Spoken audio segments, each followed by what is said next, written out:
வணக்கம். வர வேண்டும். உங்களை மேலும் வரவேற்கிறோம்.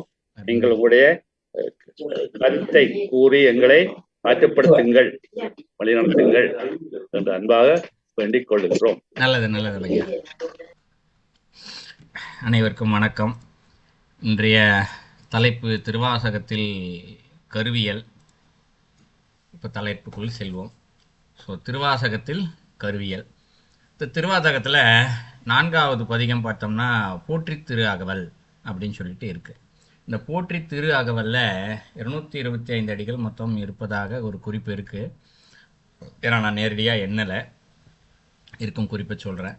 ஸோ அதில் அந்த இதில் முதல் பாகம் வந்து பார்த்தோம்னா அந்த கருவியல் அப்படின்னு சொல்லிட்டு அந்த தலைப்பில் மட்டும்தான் கொடுக்கப்பட்டிருக்கு இந்த இடத்துல. ஸோ எப்படி ஒரு உயிர் உருவாகின்றது அப்படின்னு சொல்லி நிறைய சித்தர்கள் இதில் பாடல்களாக எழுதியிருக்காங்க. நம்ம திருமந்திரத்திலே கூட பார்த்தோம்னா கரு உற்பத்தின்னு ஒரு தலைப்பே இருக்குது இந்த இடத்துல. அதில் ஒரு கோணத்தில் சொல்லப்படுகின்றது அந்த இடத்துல என்னென்னலாம் இயல்பு நடக்கும் அப்படின்னு சொல்லிட்டு அதில் ஒரு கருக்கம். சிவவாக்கியர் சில பாடல்கள் பாடியிருக்கார் இந்த இடத்துல, எப்படி கரு உருவாகுது அப்படின்னு சொல்லிட்டு. அதுபோல் திருவாசகத்துலேயும் இங்கே சொல்லப்பட்டிருக்கு. ஸோ அதை வச்சு தான் இன்றைக்கி கொஞ்சம் பார்க்க போகிறோம் இந்த இடத்துல. ஸோ கருவியல் அப்படின்னா கரு ப்ளஸ் இயல், கருவியல். இதான் தலைப்பினுடைய நம்ம பொருள் பார்த்தோம் அப்படின்னா. கரு என்றால் என்ன அப்படின்னா ஒரு பொருளுடைய மூலம் தான் இந்த இடத்துல கரு. எதுவாக இருந்தாலும் சரி, அந்த மூலம் என்பது கரு. இயல் அப்படின்னு சொல்கிறது அதனுடைய தன்மை மற்றும் இயல்பு அப்படின்னு பொருள் இந்த இடத்துல. ஸோ கருவியல் அப்படின்னு சொல்லப்படுறது ஒரு பொருளினுடைய மூல இயல்பு அல்லது தன்மை, மூலத்தன்மை அப்படின்னு எடுத்துக்கலாம். அப்படிதான் கருவியல் இந்த இடத்துல தலைப்பினுடைய ஒரு பெயர் காரணம் அப்படின்னு வச்சுக்கலாம். இதில் ஒரு 19 அடிகளுக்கு மட்டும் இப்போ நம்ம ஒரு சில விளக்கங்களை பார்க்குறோம். ஸோ இதை பார்ப்பதற்கு முன்பாக சில முன்னுரைகள். ஏன்னா இந்த முன்னுரைன்னு சொல்லப்படுறது எல்லாமே இந்த பாடல்களில் உட்கருத்தாக மறைமுகமாக சொல்லப்பட்டிருக்க கருத்துக்கள் எல்லாமே. இது நேரடிய திருவாசகத்தில் இருந்து மட்டும் நான் எடுத்து சொல்லலை. இந்த இடத்துல திருமந்திரத்தில் இருக்கக்கூடிய கருத்துக்கள், சிவவாக்கியருடைய பாடல்கள்லேருந்து சொல்லப்பட்ட கருத்துக்கள், வேறு சில சித்தர்களுடைய பாடல்கள்லேருந்து சொல்லப்பட்ட கருத்துக்கள் இந்த இடத்துல தொல்காப்பியத்துலேருந்துலாம் கூட கொஞ்சம் எடுத்திருக்கோம் இந்த இடத்துல. இதில் எல்லாமே பார்த்தோம்னா மறைபொருளாக இருக்கும். நம்ம திருமந்திரத்தில் பாடலில் ஒரு வார்த்தைக்கு வார்த்தை விளக்கம் பார்க்கும்போது சில வார்த்தைகளுக்கெல்லாம் பார்த்தீங்கன்னா உட்பொருள்னு சில கதைகள் சொல்லி சொன்னால் தான் புரியவே வரும். இதில் வகுப்புக்காரர் எல்லாருக்கும் தெரியும்னு நினைக்கிறேன். அதுபோல் மறைபொருளாகவே நிறையா சொல்லப்பட்டிருக்கு. அந்த மறைபொருளாக இருக்கக்கூடியதை கொஞ்சம் நேரடியாக ஒரு விளக்கத்தோடு எடுத்து இங்கே சொல்கிறதுக்கு முயற்சி செய்கிறேன் இந்த இடத்துல. அதில் சில முன்னுரை மட்டும் பார்க்குறோம் இந்த இடத்துல. ஏன்னா கரு உருவாகணும்னா ஒரு பெண் அவள் தான் இந்த இடத்துல கருத்தரிக்க முடியும். இந்த இடத்துல ஆண் கருத்தரிக்க முடியாது. ஏன்னா இது ஒரு ரொம்ப நாளாகவே இருக்குது. பெண்ணா குழந்தை பெற்றுக்க முடியும், ஆண் என்ன உடனே என்ன எங்களால் செய்ய முடியாதா, இயற்கை இல்லையம்மா அப்படின்னு சொல்லிட்டு முடிச்சிருவாங்க. ஆனால் அதற்கெல்லாம் காரண காரியங்கள் இங்கே இருக்கின்றது. அதனால் ஒரு பெண்ணை வச்சு கொஞ்சம் முன்னாடி தெரிஞ்சுக்குவோம் இந்த இடத்துல, சரிங்களா? ஸோ கரு உருவாக வேண்டுமென்றால் முதல்ல ஒரு சக்தியுடைய ஆற்றல் வேணும். முதல்ல இந்த இடத்துல ஒரு பெரிய கருன்னா ஒரு விஞ்ஞானம் சொல்லுது இந்த இடத்துல முதல் நாள் கழுவுக்கு இருக்கக்கூடிய ஆற்றல் எவ்வளோ தூரம் இருக்குன்னா ஒரு அணுகுண்டுவிற்கு இணையான ஆற்றல் அதற்கு இருக்கின்றது. இது நான் சொல்லலை, விஞ்ஞானமே சொல்லுது இந்த இடத்துல. அந்த அளவுக்கு பேராற்றலோடு இருக்கக்கூடியதான் இந்த இடத்துல. அப்போ பேராற்றலோடு இருக்கக்கூடிய ஒன்றை ஒருவர் வைத்திருக்க வேண்டுமென்றால் அவர் அதனை விட ஆற்றல் பெற்றவராக இருக்க வேண்டும் இல்லையா? இப்போ இன்றைக்கி நம்ம உலகத்தில் அணுகுண்டெல்லாம் வச்சுருக்காங்க இந்த இடத்துல இல்லையா? நம்ம எல்லா நாடுகளும் பல நாடுகளில் அணுகுண்டு வச்சுருக்காங்க. அந்த அணுகுண்டில் எங்கே வச்சுருப்பாங்க? மிகவும் ஒரு எவ்வளோக்கு எவ்வளோ செக்யூரிட்டி இடம் வைக்க ஒரு பிளேஸ் வைக்க முடியுமோ அங்கே தான் வைப்பாங்க இந்த இடத்துல. அதை பார்த்து கொள்ளக்கூடிய ஆற்றல் மிக்கவர்களை தான் அங்கே வைப்பாங்க. சும்மா யாரோ போகிற வரவங்களாம் கொண்டு போயிட்டு நான் அணுகுண்டுன்னு செஞ்சிடவும் முடியாது, வச்சுக்கவும் முடியாது, அந்த பார்த்துக்கவும் முடியாது இந்த இடத்துல, சரிங்களா? அந்த மாதிரி இருக்க ஒரு விஷயம். அப்போ அதை ஒரு ஒரு அணுகுண்டுக்கு இணையான ஒரு ஆற்றல் மிக்குதுன்னா அதை வச்சு பாதுகாத்து 10 மாதம் கொண்டு வந்து கொடுக்க போகிறது யார்? ஒரு பெண். அப்போ அவள் அதை விட ஆற்றல் மிக்கவளாக அங்கு இருக்க வேண்டும். ஸோ கருவாகனா ஒரு ஆற்றல் சக்தி வேணும் இல்லையா? அந்த ஆற்றலை வச்சிருக்கிறதுக்கு சரியாக பயன்படுத்தி ஒரு உயிரை உருவாக்குறதுக்கு பெண் தான் இந்த இடத்தில் சரியானவளாக நிற்கின்றாள். இது ஒரு ஆனால் இயலாது. ஸோ அப்போ பெண் அப்படின்றத முதல்ல நம்ம பார்க்கணும் இந்த இடத்துல. அதுக்கு முன்னாடி ஒரு சின்ன கருத்தாக சொல்லிடுறேன் இந்த இடத்துல. இப்போ இருக்கக்கூடிய உலகத்தில் பெண் அடிமைத்தனம் என்று ஒன்று இருக்கின்றது. ஆண் தான் எதாக இருந்தாலும் செய்ய முடியும், பெண் செய்ய முடியாது, நீ ஒரு சாதாரண பொம்பளை தானே, நீ என்ன இவ்வளோ பேச்சு, இப்படியெல்லாம் சில சண்டைகளின் போதோ விவாதத்தின் போதோ சில வார்த்தைகள் எல்லாம் பயன்படுத்துவாங்க. ஆனால் இந்த இடத்துல பெண் தான் ரொம்ப ஆற்றல் மிக்கலாக இருக்கின்றார். அது போக போக நீ விளக்கம் பார்க்கும்போது இன்னும் நல்லாவே தெரிஞ்சிடும்ன்றது ஒன்று. ஆனால் இந்த இடத்துல இந்த உலகத்தில் எதற்கு எடுத்தாலும் பெண்ணுக்கு தான் முன்னுரிமை கொடுக்குறோம். இந்த இடத்துல ஒரு கூட்டம் இருக்கா, இப்போ லேடிஸ் முன்னாடி விடுங்கப்பா அப்படின்னு சொல்கிறது, அவள் வெயிட் தூக்க முடியாது, ஜென்ஸ் யாராத்திட்டு போங்க அப்படின்னு சொல்லிட்டு முன்னுரிமை கொடுக்குறாங்க. ஒரு வீட்டிற்கு ஒரு விளக்கேற்ற வேண்டுமா, ஒரு பெண் முன்னாடி வரால, முதல்ல அவளை முன்னாடி போக சொல்லுங்கள், எல்லாவற்றுக்கும் அவளே முன்னிலைப்படுத்துகிறாங்க. காரணம் என்ன அப்படின்னு பார்த்தோம்னா, ஒரு பெண் என்பவள் ஒரு சக்தி, இயக்க சக்தியாகவும் இயங்கு சக்தியாகவும் இருக்கக்கூடியவள். அவளை முன்னிலைப்படுத்தி அந்த காரியத்தை செய்யும் பொழுது அந்த காரியமானது வெற்றி பெறும் என்ற ஒரே காரணத்துக்காக தான் பெண்ணை முன்னிலைப்படுத்த சொல்கிறது. ஒரு இடத்துல ஒரு பூஜை நடக்குதா, விளக்கேற்றணுமா, உடனே ஒரு பெண்ணை விளக்கேற்றமான்னு தான் சொல்லுவாங்க இந்த இடத்துல. அதே போல் யாகம் செய்வதற்கு கூட ஆண்கள் தான் யாகம் செய்யணும், பெண்கள் யாகம் செய்யக்கூடாது என்ற வரைமுறை இருக்குது. ஆனால் அந்த யாகம் செய்வதற்கான பொருட்கள் அத்தனை ஏற்பாடுகளையும் செய்வது ஒரு பெண் தான் செய்ய வேண்டும் என்ற விதிமுறை கூட இருக்குது. யாகத்தில் முத இந்த நெருப்பு அக்னி போடுவாங்க இல்லையா, அதை செய்கிறது ஒரு பெண் தான். இந்த இடத்துல அந்த அக்னியை ஏற்றியே வைக்கணும் இந்த இடத்துல. அதெல்லாம் கூட இருக்குது இந்த இடத்துல. ஸோ அவளை முன்னிலைப்படுத்த வேண்டும், அப்போ தான் அது வெற்றி வரும் என்று அது வெற்றி பெறும் நிச்சயமாக. சரிங்களா? இப்போ இந்த பெண்ணுக்கு இருக்கக்கூடிய இயற்கை தன்மைகள் முதல்ல, ஏன்னா இதெல்லாம் தெரிஞ்சுக்கிட்டா தான் நம்ம கருவியலை பார்க்கும்போது நல்லாவே புரியுன்றதுனால நான் இதை முன்னாடியே கொண்டு வரேன். இதை முன்னாடியே சொல்லிட்டேன் இந்த இடத்துல. ஒரு பெண்ணுக்கு இருக்கக்கூடிய இயற்கை தன்மைகள் அப்படின்னு சொல்லப்படுறது என்ன? 3 விஷயங்கள் நம்ம பிரதானமாக பார்க்கலாம். ஒன்று, பூப்படைதல். ஒரு பெண் குழந்தையாக சாதாரண ஒரு குழந்தையாக தான் பிறக்குது. ஆண் பெண் என்ற ஆண் குழந்தை பெண் குழந்தை என்று ஒரு சாதாரண குழந்தையாகத்தான் பார்த்து இருக்கு. ஆனால் அந்த பெண் ஒரு குறிப்பிட்ட வயது அடைந்தவுடன் பருவம் அடைதல், பூப்படைதல் அப்படின்னு சொல்லுவாங்க. அந்த நிலையை ஒரு பெண்ணுக்கு முக்கியமானதாக அங்கு பார்க்கப்படுகின்றது என்பது ஒன்று. இரண்டாவது, மாதாந்திர உதிரப்போக்கு பிரச்சனை. அது எல்லா பெண்களுக்குமே இருக்கக்கூடியது. பூப்படைதலிலிருந்து வயதான முதிர்வு காலம் வரைக்கும் அது நிச்சயமாக இருக்கும். குறிப்பிட்ட வயது வரைக்கும் இருக்கக்கூடிய ஒரு பிரச்சனைகள். ஏன் இது இருக்கின்றது? ஏன் இறைவன் இதனை படைத்தால்? பூப்படைதல் என்ற ஒன்றை எப்படி படைத்தார்? ஏன் இதை வச்சாரு? மாதாந்திர உதிரப்போக்கு என்பது ஒன்று. இன்னொன்று, கற்பு பற்றிய ஒரு கருத்து. ஸோ ஒரு 3 விதமான கருத்துக்களை கொஞ்சம் முழுசாகவே நம்ம புரிஞ்சுக்கணும். ஆனால் இது 3ஐ பற்றியுமே 2 விஷயங்களை பற்றி முதல்ல இந்த பூப்படைதலும் மாதாந்திர உதிரப்போக்கு பிரச்சனை ஏன் எதற்கு என்று பல பேருக்கு தெரியாமலே இருக்கின்றது. என்ன சொல்லிக் கொடுக்கறது ஆளில், இதெல்லாம் நம்ம நூல்கள் பல சொல்லி கொடுத்துருக்கு. கற்பு பற்றிய கருத்துக்கு என்னென்னா, இன்றைக்கி தவறான புரிதல் தான் இருக்குது. அப்படின்னா என்னென்ன யாருக்குமே தெரியலை. இன்றைக்கி ஏதோ சினிமா எதையோ ஒன்று சொல்லி தவறான ஒரு புரிதல்களோடு தான் இன்றைக்கி இருக்கும். ஸோ அந்த 3த்தை வச்சு கொஞ்சம் முன்னாடி பார்த்துட்டு நேரடியாக இப்போ நம்ம அந்த பாடல்களுக்கான விளக்கம், ஐயா ஒரு பாடல் பாடியதற்கு விளக்கம் சொன்னார் இல்லையா, அந்த விளக்கத்துக்கு போனால் அப்போ மேற்கொண்டு நம்மால் அதிகமான கருத்துக்களை தெரிஞ்சுக்க முடியுன்றதுனால முன்னாடி இதை 3ஐயும் சொல்லணும் அப்படின்னு நினைக்கிறேன் இந்த இடத்துல. இப்போ பருவமடைதல் அப்படின்றது உலக ரீதியாக ஒரு கருத்தை தெரிஞ்சு வச்சுருக்கோம் இந்த இடத்துல இல்லையா. உலக ரீதியாக ஒரு பெண் சிறு பெண்ணாக இருக்கா, பூப்படைந்து விட்டால் அப்படின் போது அந்த பொண்ணுடைய உடல் மாற்றத்தை வைத்துக்கொண்டு சில அறிகுறிகளை வைத்து இந்த பொண்ணு பூப்படைஞ்சிட்டா அப்படின்னு சொல்லப்படுது. அதிலிருந்து அவளுக்கு மாதாந்திர உதிரப்போக்கானது தொடர ஆரம்பிக்கிறது. ஆனால் இதை ஏன் இறைவன் படைத்தார், இதனுடைய காரணம் என்ன அப்படின்னு நம்மளுடைய புராண நூல்கள் சில நூல்களில் அதற்கான கருத்துக்கள் இருக்குது. சித்தர்கள் பாடல்களில் பரிபாஷையில் எழுதி வச்சுருக்காங்க. அவர்கள் எழுதி வைத்திருக்கக்கூடியது என்னென்னா, ஒரு பெண் சிறு பெண்ணாக இருக்கா, அவள் இயல்பான நிலையில் தான் இருக்கின்றாள். சிறு பெண்ணாக இருக்கக்கூடியவள் ஒரு 10-12 வயது வரைக்கும் இயல்பான நிலையில் தான் இருக்கின்றாள். எப்பொழுது பூப்படைகின்றாள் என்றால், இந்த கந்தர்வர்கள்னு சொல்லுவோம் இல்லையா, 18 விதமான தேவர்கள் சொல்லுவோம். நம்ம மேல் உலகத்தில் இருக்கக்கூடியவங்க, இந்த உலக காரியத்தை செய்யக்கூடியவர்கள்னு சொல்லி நம்ம திருமந்திரத்தில் சில உதாரணங்கள் சொல்ல அடிக்கடி அவங்க பெயர்களெல்லாம் நம்ம பயன்படுத்துவோம் இந்த இடத்துல. தேவர்கள், அமரர்கள், தைத்திரியர்கள், கந்தர்வர்கள், சூத்திரியர்கள், நிறைய பேர் பயன்படுத்துவோம் இந்த இடத்துல.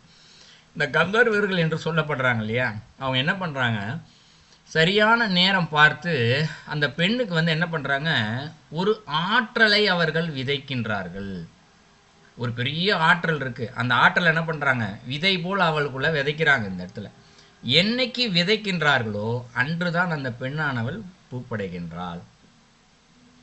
இந்த இடத்துல விதைத்தல், இந்த இடத்துல அந்த ஆற்றல் தான் என்ன ஆகுது, இந்த இடத்துல அவளுக்கு அந்த உடல் மாற்றம், பருவ மாற்றம் எல்லாத்தையும் உண்டு பண்ணுது இந்த இடத்துல. ஏன்னா அந்த விதை போடுறாங்க இல்லையா, அது கொஞ்சம் கொஞ்சமாக விதையானது ஒரு மரம் செடி வளருவது போல ஒன்றொன்னா வளர ஆரம்பிக்குது. அந்த பொண்ணுக்கு அப்போ தான் அந்த கருவை தன் உடம்பில் வைக்கக்கூடிய அந்த பக்குவம், ஆற்றல், இது எல்லாமே அதில் வந்து தானாகவே வர ஆரம்பிக்கின்றது இந்த இடத்தில். எனக்கு கருவடைஞ்சிட்டாலே இந்த இடத்துல அந்த பெண் வந்து திருமணத்திற்கு தயாராகி விட்டால் என்ற காலம்லாம் ஒரு காலத்தில் இருந்தது. நம்ம இந்த யுகத்தில் கிடையாது.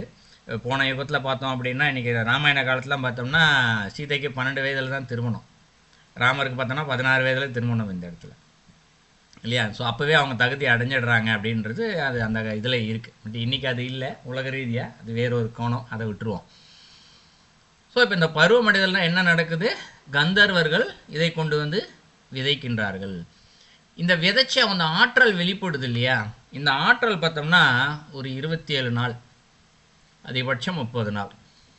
இந்த ஆற்றலானது வளர்ந்து வளர்ந்து வளர்ந்து ஒரு மிக பெருசாக வெளியில் வருது. அந்த ஆற்றல் தொடர்ந்து வளர்ந்து கொண்டே இருந்தால் என்ன ஆகும் தெரியுங்களா? ஒரு பெண்ணினுடைய ஆற்றல், ஒரு அனுமன் வந்து எப்படி ஒரு மலையை, சஞ்சீவனி மலையை சர்வசாதாரணமாக தூக்குனாரோ அந்த மாதிரி ஒரு பெண்ணால் அதை சர்வசாதாரணமாக தூக்க முடியும். அவ்வளவு ஆற்றல் அந்த இதுக்கு இருக்குது. ஆனால் அவ்வளோ ஆற்றல் இருந்ததுன்னு வச்சுக்குவோம், என்ன ஆகும் இந்த இடத்துல? ஆனானவன் இந்த இடத்துல அந்த அளவு ஆற்றல்லாம் அவனுக்கு கிடையாது இந்த இடத்துல, இல்லையா? அதனால் என்ன ஆகும் இந்த இடத்துல? உலக சமநிலை தவறும். ஆண் பெண் சமநிலை தவறி என்ன ஆகும்? உலக இயக்கமே நடைபெறாமல் போகும். அதில் தான் இறைவன் என்ன பண்ணுறாரு இந்த இடத்துல? அந்த ஆற்றல் எல்லாத்தையுமே வீணாக போகுமாறு என்ன பண்ணிடுறாரு? அதை செய்து கொடுத்து விடுகின்றார். மாதாந்திர பிரச்சனைகளை உருவாக்கி என்ன பண்ணுறாரு? அதை வீணாக போகிற மாதிரி வைக்கிறார் இந்த இடத்துல. அப்போ அது போகிறதுனால என்ன ஆகிடுது? அவர்களுக்கு உலக ரீதியாக என்ன தேவைப்படுகின்றதோ, இல்லையா? உலக வாழ்வியலுக்கு தேவையான உலக வாழ்வியல், அவங்களுடைய குடும்பம், இதற்கு என்ன தேவைப்படுகின்றதோ அந்த ஆற்றலை மட்டும்தான் அவர் இந்த இடத்துல அந்த இருக்கே தவிர்த்து மீதி எல்லாமே இந்த இடத்துல வீணாக போயிடுது. அந்த ஆற்றல் வீணாக போகுது. அந்த ஆற்றல் அதிகரிக்கிறது எப்போ அந்த ஆற்றல் வெளிப்பட ஆரம்பிக்கும்? எப்பொழுது ஒரு பெண்ணானவள் கரு உருவாகின்றாளோ, இல்லையா? ஒரு பெண் வந்து கரு உருவானா அந்த இதுலேருந்து மாதாந்திர உருவ போக்கு நின்றுடும் அந்த இடத்துல. ஏன் அப்படின்னா அந்த ஆற்றல் இப்பொழுது அந்த குழந்தைக்கு தேவைப்படுகின்றது. இந்த குழந்தைக்கு தேவைப்படுறதுனால தான் என்னாச்சு? கொஞ்சம் கொஞ்சமாக தேவைப்படும். அதுதான் நான் இப்போ முன்னாடி சொன்னேன் இல்லையா? ஒரு அணுகுண்டு போல், முதலுடைய கரு வந்து ஒரு அணுகுண்டு போல் இருக்கும் இந்த இடத்துல. அது என்ன பண்ணுது? அந்த அணுகுண்டை கொஞ்சம் கொஞ்சமாக செயல்பட வைத்து 10 மாதம் வரைக்கும் அந்த குழந்தையாக வளர வைத்து, ஏன்னா அது நல்லா கவனித்து பாருங்கள், ஒரு சின்ன கரு தான், ஒரு சின்ன புள்ளி அளவுக்கு தான் உருவாகமே. முதல் கரு என்று முதல் நாள் கரு என்பது புள்ளி அளவு தான் இருக்கும். அது எப்படி இருக்கும்னு நம்மளுடைய திருமந்திரத்தில் இருக்க ஒரு பாடல் ரொம்ப அழகாக சொல்லும். மயிலினுடைய தோகை இருக்கு இல்லையா, இறகு, அந்த இறகு என்ன நிறத்தில் இருக்கும்? நடுவில் ஒரு மாதிரி ஆட்டின் மாதிரி ஒரு இறகு நிறம் இருக்கும் இல்லையா? அந்த நிறம் மற்றும் அந்த டிசைன் எப்படி இருக்கோ அந்த நிறத்தின் இருக்கக்கூடிய அந்த கலரில் அந்த இது இருக்கும், அந்த நிறத்தினுடைய இதில் அந்த கரு இருக்கும், முதல் நாள் கரு இருக்கும் அப்படின்னு சொல்லிட்டு திருமந்திரத்திலே ஒரு பாடலில் வந்து இங்கே சொல்கிறார் இந்த இடத்துல. அப்படிப்பட்ட அந்த கருவிலேருந்து என்னென்னலாம் வருது பாருங்கள். மனிதனால் பணத்தால் வாங்க முடியாத, இல்லையா? பணத்தால்னா இன்னைக்கு கொஞ்சம் கொஞ்சம் பணத்தை வாங்குறாங்க, ஆனால் முழுசாக நினச்ச நேரம்லாம் வாங்க முடியாத கிட்னி, லிவரு, இருதயம், கண், காது, மூக்கு, வாய், உலகிற்கு நம்ம பயன்படுத்துறது எல்லா சுகங்களையும் அனுபவிக்கக்கூடிய அத்தனை உறுப்புகளையுமே எது கொடுக்குது இந்த இடத்துல? ஒரு புள்ளி அளவு இருக்கக்கூடிய ஒரு சின்ன புள்ளி தான், ஒரு டாட் வச்சா எப்படி இருக்கும் அந்த அளவு இருக்கக்கூடிய ஒரு கரு தான் என்ன ஆகுது? இவ்வளத்தையும் உருவாக்கி கொடுக்குது. அப்போ அதுக்கு எவ்வளோ, ஒரு கண்ணை உற்பத்தி பண்ணனா எவ்வளோ ஆற்றல் வேணும்? ஒரு லிவர், கிட்னி, இதெல்லாம் அது உருவாக்குற ஆற்றல் என்று சொல்கிறதை விட எல்லாத்தையும் என்ன பண்ணணும்? 10 மாதத்துக்குள்ளே ஒருங்கிணைக்கணும் இந்த இடத்துல. ரத்தத்தை உற்பத்தி பண்ணக்கூடிய இரத்த நாளங்கள், இல்லையா? அந்த இரத்த நாளம் போகக்கூடிய நரம்புகள், முடிச்சுகள், என்னென்னலாம் இருக்கோ எல்லாவற்றையும் இந்த இடத்துல உருவாக்கணும் என்பது ஒன்று. இரண்டாவது, உருவாக்கணும் எல்லாத்தையுமே ஒருங்கிணைக்க வேண்டும் இந்த இடத்துல. இது எல்லாத்தையுமே எது பண்ணுது? அந்த கந்தர்வர்கள் உள்ள ஒன்று போட்டாங்க இல்லையா, ஒரு ஆற்றல். அந்த ஆற்றல் தான் என்ன பண்ணுது? சிறிது சிறிதாக இவை அனைத்தையும் ஒருங்கிணைத்து உருவாக்கி ஒரு குழந்தை போல இந்த இடத்துல கொடுக்குது. அந்த ஒரு புள்ளி இருக்கக்கூடிய கரு உருவானது இந்த இடத்துல ஆண் பெண் சேர்க்கையில் தான் அது, இல்லையா? அது பாசத்தினால் வரக்கூடிய ஒரு சேர்க்கை இந்த இடத்துல. அப்போ தான் இந்த இடத்துல ஒரு குழந்தை உருவாகுது. அதான் என்ன ஆகுது? இந்த இடத்துல 5 பூதங்களான ஒரு பெரிய உடம்பை உருவாக்குகின்றது. இன்னொன்னையும் வந்து வேறொரு பாடலில் இருக்குது, ஒரு மனிதனும் ஒரு சதை பிண்டத்தை மட்டுமே உருவாக்க முடியும். ஆனால் அந்த சதை பிண்டத்திற்குள்ளாக இருக்கக்கூடிய ஆற்றலை உருவாக்கக்கூடியது இறைவனுடைய ஆற்றல் தான் இந்த இடத்துல. அப்போ இறைவனுடைய ஆற்றல் நேரடியாக இறைவன் கொண்டு வந்து கொடுக்கல, ஒரு தாயின் வழியாகத்தான் அங்கு கொடுக்கின்றார். இறைவனுடைய ஆற்றலை வந்து நேரடியாக அவ்வளோ சீக்கிரம் யாராலையெல்லாம் வாங்கிட முடியாது. இந்த இடத்துல ரொம்ப கஷ்டம். அதை வச்சு நம்ம ஏற்கனவே நிறையா பேசியிருக்கோம்னு நினைக்கிறேன். இந்த இடத்துல அதைத்தான் நம்ம இந்த இடத்துல கங்கை நதியினுடைய இதை இறைவன் சிவபெருமான் கங்கை தண்ணியை தலையில் வாங்கிட்டு கீழே இறக்குனாருன்னு சொல்லி அதை வச்சு பேசியிருந்தோம் நிறையா. அந்த ஆற்றலை தான் இறைவன் எப்படி உலகம் தாங்காதுன்னு தலையில் வச்சு கொடுத்த மாதிரி இந்த இடத்துல ஒரு பெண்ணுக்குள் கொடுத்து அதை தான் இந்த இடத்துல கொடுக்குறாரு. எப்படி கொடுத்தாரு? முன்னாடி கந்தர்வர்களோ ஒரு விதை போட்டாங்களே, இந்த விதை வழியாக அவர்களுக்கு இந்த ஆற்றல் வழியாக இந்த குழந்தைக்கு இவ்வளோ பெருசாக வளர்கின்றது. ஸோ இப்படி தான் முதல்ல அந்த பெண் அதை ஆற்றலை கொடுத்துட்டு இதை கொடுக்குறாரு. இப்போ அந்த முதல் கருவுக்கு இருக்கு இல்லையா, முதல் நாள் கருன்னு சொன்னோம் இல்லையா, அதுக்கு ஒரு பேர் கூட இருக்குது. சிவவாக்கியர் தன்னுடைய பாடல்களில் இதை வச்சு குறிப்பிட்டிருக்காரு. சிவவாக்கியம்ன்ற பாடல் எண் 205ன்னு அதில் ஒரு குறிப்பு இருக்குது இந்த இடத்துல. பட் பாடல் அவருடைய பாடல் தான். ஐயிரண்டு திங்களாய் அடங்கி நின்ற தூமைதான் கையிரண்டு காலிரண்டு கண்ணிரண்டுமாகியே மெய்த்திரண்டு சத்தமாய் விலங்கிரச கந்தமும் துய்ய காயமானதும் சொல்லுகின்ற தூமையன்னு ஒரு பாடல் வச்சு சொல்கிறாரு இந்த இடத்துல. ஸோ அந்த முதல் நாள் கரு இருக்கு இல்லையா, அந்த கருவுக்கு பேர் என்ன சொல்கிறாரு? தூமை அப்படின்னு சொல்லி ஒரு பெயரை குறிப்பிடுகின்றார் இந்த இடத்துல. அதற்கு அவ்வளவு ஆற்றல் இருக்கான். அதுதான் ஐயிரண்டு திங்களாய் அப்படிங்கிறார். அடங்கி நின்று 10 மாதம் உள்ளுக்குள்ளே அடங்கி இருக்கு ஒரு கரு. அதுதான் கண்ணு 2 வருது, கால் 2 வருது, இந்த உடம்பே திரண்டு சத்தமாய் வருகின்றது அப்படிங்கிறார். அதுக்குள்ளே 5 புலன்கள் வருகிறதா, விலங்கி ரத கந்தமுங்கிறார் இல்லையா, 5 புலன்கள் வருது இந்த இடத்துல. எல்லாம் முழுசான உடம்பாகவும் ஆகுது இந்த இடத்துல. அதில் தான் வருதுன்னு சொல்லிட்டு ரொம்ப அழகான ஒரு பாடல் வந்து குறிப்பிட்டார். இப்போ பருவமடைதல் என்றால் என்ன? அந்த பெண் இல்லையா, இப்படி அவர்கிட்ட ஆற்றல் வந்துச்சு. அந்த ஆற்றல் இருந்தால் மட்டும்தான் இந்த குழந்தை ஒரு கருவை வந்து 10 மாதம் வயிற்றுக்குள் தாங்கி இருக்க முடியும். அந்த ஆற்றல் இல்லைன்னா ஒரு பெண்ணால் இதனை உருவாக்க முடியாது. இதை புரிஞ்சுக்கணும். அப்போ இதெல்லாம் சொன்னால் மட்டும்தான் இதை புரிஞ்சிக்க முடியும். அதனால தான் இவ்வளோ தூரம் அதை முன்னுரையிலே இதை இந்த இடத்துல சொன்னேன். இதற்கு நடுவில் சம்மந்தமில்லாத வார்த்தை தான் இந்த பாடலுக்கு. பட் இருந்தாலும் அதையும் சேர்த்து சொல்லிடுவோம், அதையும் தெரிந்து கொள்ள வேண்டும் அப்படின்றதுனால தான் இதையும் சேர்த்து சொல்கின்ற இந்த இடத்துல. கற்பு, இது ஒரு பெண்கள் வந்து உலக ரீதியாக இதற்கு ஒரு பொருள் வந்து கற்பிக்கப்பட்டிருக்கின்றது. இதற்கு காரணம் சினிமா. இந்த சினிமா வந்து பலவிதமான தவறான கருத்துக்களை வந்து மனுஷனுடைய மனதில் வந்து விதைத்து விட்டது இந்த இடத்துல. இதில் திணிச்சு விட்டது அப்படின்னு சொல்லலாம். அது இன்றைக்கி நேரத்தில் இல்லை, என்றைக்கு சினிமா உருவாச்சோ அன்னையிலேருந்தே நிறையா விஷயத்த உருவாக்கிடுச்சு. கேட்டால் அது கற்பனை அப்படின்னு ஒரு வார்த்தையை சொல்லிடுவாங்க. ஏன்ப்பா இது தப்பாக நீ சொல்கிறியா அப்படின்னா, கற்பனைங்க, எங்களுடைய சிந்தனைங்க, கற்பனையை தட்டி விடுறோம், நீங்கள் சினிமாவாக பாருங்கன்னு ஒரு கதை சொல்லிட்டு போயிடுவாங்க. அப்படி உருவானது தான் இந்த இடத்துல. இதற்கு உண்மையான கருத்து என்னன்றது நம்மளுடைய தொல்காப்பியம் இங்கு சொல்லி கொடுக்கின்றது. தொல்காப்பியம் தன்னுடைய தொல்காப்பியம் நூலில் இதை வச்சு குறிப்பிட்டிருக்காரு. அது என்ன அப்படின்னு கேட்டால், கற்பு என்றால் என்ன அப்படின்னா, பெறுவதற்கும் கொடுப்பதற்கும் தகுதி என்ற ஒன்றிற்கு பெயர்தான் கற்பு. ரொம்ப அழகாக சொல்கிறார் இந்த இடத்துல. கொடுப்பதற்கும் பெறுவதற்கும் ரொம்ப எளிமையாக சொல்லிட்டார். இதை வந்து நம்ம மேலாண்ட விளக்கமாக பார்த்தோம் அப்படின்னா, இவங்க என்ன கொடுக்குறாங்க என்ன பெறுறாங்க அப்படின்னு மேலாந்தரமான ஒரு விளக்கத்தை பார்த்தா அதுவும் தவறான பொருள் சொல்கிறவங்களும் இருக்காங்க. பெறுவது அப்படின்னு சொல்லப்பட்டது என்ன சொல்லுவாங்க? ஆணின் சுக்லத்தை பெறுகின்றாள். கொடுப்பது எது? தன்னுடைய துரோணிதத்தை கொடுக்கின்றாள். இரண்டும் சேர்ந்து ஒரு குழந்தையை கொடுக்கின்றாள் அப்படின்னு வேற ஒரு விளக்கம் சொல்லுவாங்க. ஆனால் இந்த இடத்துல சரியான பொருள் என்னன்னா, பெறுவது என்று சொல்லப்படுவது அந்த ஆற்றல். கந்தர்வர்கள் கொடுத்துட்டு போனாங்க இல்லையா, அந்த ஒரு ஆற்றலை வந்து பெறுகின்ற அந்த சக்தி வேணும். இன்றைக்கி மேக்ஸிமம் 99% என்கிற அதிகபட்ச பெண்கள் எல்லாருக்குமே அந்த ஆற்றல் இருக்குது. இன்றைக்கி அங்கொன்றும் இங்கொன்றும் சில பேருக்கு தான் அந்த ஆற்றல் இல்லாமல் இருக்கிறதுனால தான் பல பேரால் உடம்பு ஆரோக்கியமாக இருக்கும், ஆனால் குழந்தை இல்லைன்னுவாங்க. நீங்கள் ஆஸ்பத்திரிக்கு போனால் இன்றைக்கி குழந்தை இல்லாத தம்பதிகள் பலர் இருப்பாங்க. மருத்துவமனைக்கு போவாங்க, ஆணும் செக் பண்ணி பார்ப்பாங்க, பெண்ணுக்கும் செக் பண்ணி பார்ப்பாங்க. 2 பேரும் ஆரோக்கியமாக இருக்கா இல்லை இருக்கீங்க, ஒரு குறையும் கிடையாது, விரைவாக உங்களுக்கு குழந்தை பிறக்கும்னு சொல்லுவாங்க. ஆனால் குழந்தை இல்லாத தம்பதிகள் எவ்வளோ பேர் இருக்காங்க இந்த இடத்துல ஆரோக்கியமாக இருந்தும் கூட. காரணம் என்ன? அந்த ஆற்றலை அவர்களால் வெளிக்கொண்டு வர இயலவில்லை. இயற்கை தான் கொண்டு வரணும், அவங்க ஒன்றும் தனியாக அதுக்காக வேலை செஞ்சு கொண்டு வரணும்னு இல்லை. வினை விதின்னு காரணம் சொல்லிட்டு போயிடலாம். அந்த ஆற்றல் சரியாக வேலை செய்யலை அப்படின்னு பொருள் இந்த இடத்துல இல்லை. இதுதான் இந்த இடத்துல பெறுதல் என்று சொல்லப்படுவது, அந்த ஆற்றலை பெறுவது என்பது இந்த இடத்துல. அடுத்து கொடுப்பது என்று சொல்லப்படுவது என்ன? ஆற்றலை பெற்றாச்சு, பெற்றதுக்கப்புறம் இப்போ ஒரு குழந்தையை வந்து கொடுப்பது இந்த இடத்துல. பெறுவது அடுத்து கொடுப்பது. கொடுப்பதற்கு கூட பார்த்தோன்னா பல பேருக்கு பல நேரங்களில் கரு உருவாகும், ஆனால் குழந்தை பிறக்குமான்னு கேட்டால் கொஞ்சம் கடினமாக போயிடும், கலைஞ்சிரும் இந்த இடத்துல.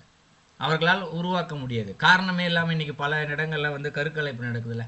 முதல் மாதத்திலிருந்து 8வது 9வது 10வது மாதம் வரைக்கும் குழந்தை பெறும் ஒரு நாள் முன்பு வரைக்கும் இதெல்லாம் நடக்குதுல்ல. உலகத்தில் பார்த்துக்கிட்டு தானே இருக்கோம். குழந்தை இறந்தே பிறந்தது சொல்லுவாங்க இல்லையா. நேற்று வரை குழந்தை வயிற்றில் உயிரோடு தான் இருந்தது, ஆனால் இன்று பிரசவிக்கும் போது இறந்தே பிறந்தது. ஒரு நாள் முன்பாக கூட அந்த குழந்தை இறப்பதற்கு வாய்ப்பு உள்ளது. அதனால தான் அந்த பாடலை பார்த்தீங்கன்னா பிழைத்தும் பிழைத்தும் பிழைத்தும்னு வருவார். மாதத்துலேருந்து 10வது மாதம் வரைக்கும் பார்த்து என்ன சொல்வார், பிழைத்து பிழைத்து பிழைத்துன்னு வரும் இந்த பாடல். ஐயா ஆரம்பத்தில் முன்னுரையில் படித்தார் இல்லைங்களா. இப்போ இந்த பிழைத்து என்று சொல்லப்படுவது என்ன, அந்த ஆற்றல் முழுமதமாக அந்த உடம்பு அந்த இவர் பெற்று முதல்ல வச்சிக்கிறது ஒன்று பெறுதல் ஒன்று, கொடுப்பது அந்த குழந்தைக்கு, அதை அந்த குழந்தைக்கு கொடுத்து அதை வெளியே ஆரோக்கியமான ஒரு குழந்தையாக பெற்றெடுத்தல். இந்த இடத்துல இதற்கு தகுதியான அவள் இருக்கின்றாளா, இதுதான் இந்த இடத்துல அந்த கற்பு நெறி அப்படின்னு சொல்லப்பட்டிருக்கு. இந்த இடத்துல இதை அந்த காலத்தை நம்ம புராண கதைகளை ரொம்ப அழகாகவே சொல்லியிருக்காங்க. ஆனால் அதை புரிந்து கொள்வதற்கு தான் மக்களுக்கு அந்த அறியாமையில் இருந்துட்டாங்க. சினிமா வேற கோணத்தை சொல்லிடுச்சு. உதாரணத்துக்கு பார்த்தோன்னா ரேணுகாதேவி அவங்களுடைய வரலாறு பார்க்கலாம் இல்லையா. பரசுராமனுடைய தந்தையார் ஜமாக்னி முனிவரும் ரேணுகாதேவியும். ஸோ ரேணுகாதேவி கருப்பு நெறியுடையவள் அப்படின்னு சொல்லுவாங்க. அவங்க என்ன சொல்லுவாங்க, ஆத்தங்கரையில் இப்போ மண்பானையை மண்ணில் பானையை எடுத்து இல்லையா, அதில் தண்ணீர் எடுத்துகிட்டு வந்து வீட்டில் சமைப்பாங்க அப்படின்னு சொல்லிட்டு சொல்லுவாங்க. அப்புறம் என்ன பண்ணும் கதையிலேயே, ஒரு தேவன் ஒருத்தன் போவான், அதனுடைய சாயலை நீரில் பார்த்து ரொம்ப அழகாக இருக்காங்களே நினச்சான்ற ஒரே காரணத்தினால அவரோட மண்பானையை செய்ய முடியாமல் போயிடும் இல்லையா. உடனே என்ன சொல்லிட்டு வாங்க, நீ கற்பு நெறி தவறி விட்டாய், உடனே தலையை வெட்டிட்டு வான்னு சொல்லி 3 பசங்களுக்கும் உத்தரவிடுவார். 3வது பையன் தான் பரசுராமர் தான் அதை செய்வார், தந்தையை சொல்லை கேட்டே ஆக வேண்டும் சொல்லி. அது கதை எல்லாருக்கும் ஓரளவுக்கு தெரியும். அப்போ அதில் சொல்லப்பட்ட கருத்து என்னன்னா, இப்போ பெறுவதற்கும் கொடுப்பதற்கும்னு சொன்னோம் இல்லையா. அந்த இடத்துல அக்காலத்தில் ரிஷிகள்லாம் வந்து பார்த்தோம்னா, ரிஷிகளும் ரிஷி பத்னிகள் இல்லையா, அவங்க 2 பேரையும் பார்த்தோம் அப்படின்னா, ரிஷிகள்லாம் செஞ்சுட்டே இருப்பாங்க. காலை எந்திரிக்கிறது, இந்த இடத்துல சாப்பிட்றது தூங்குறது மட்டும் இல்லை. இந்த இடத்துல தியானம் தவத்தில் தான் அதிக நேரம் பொழுதை கழித்தார்கள். யாகம் செய்கிறது, தியானம் செய்கிறது, இதுவோ ஒன்று இறையை நோக்கிய பயணத்தில் இருந்துக்கிட்டே இருப்பாங்க.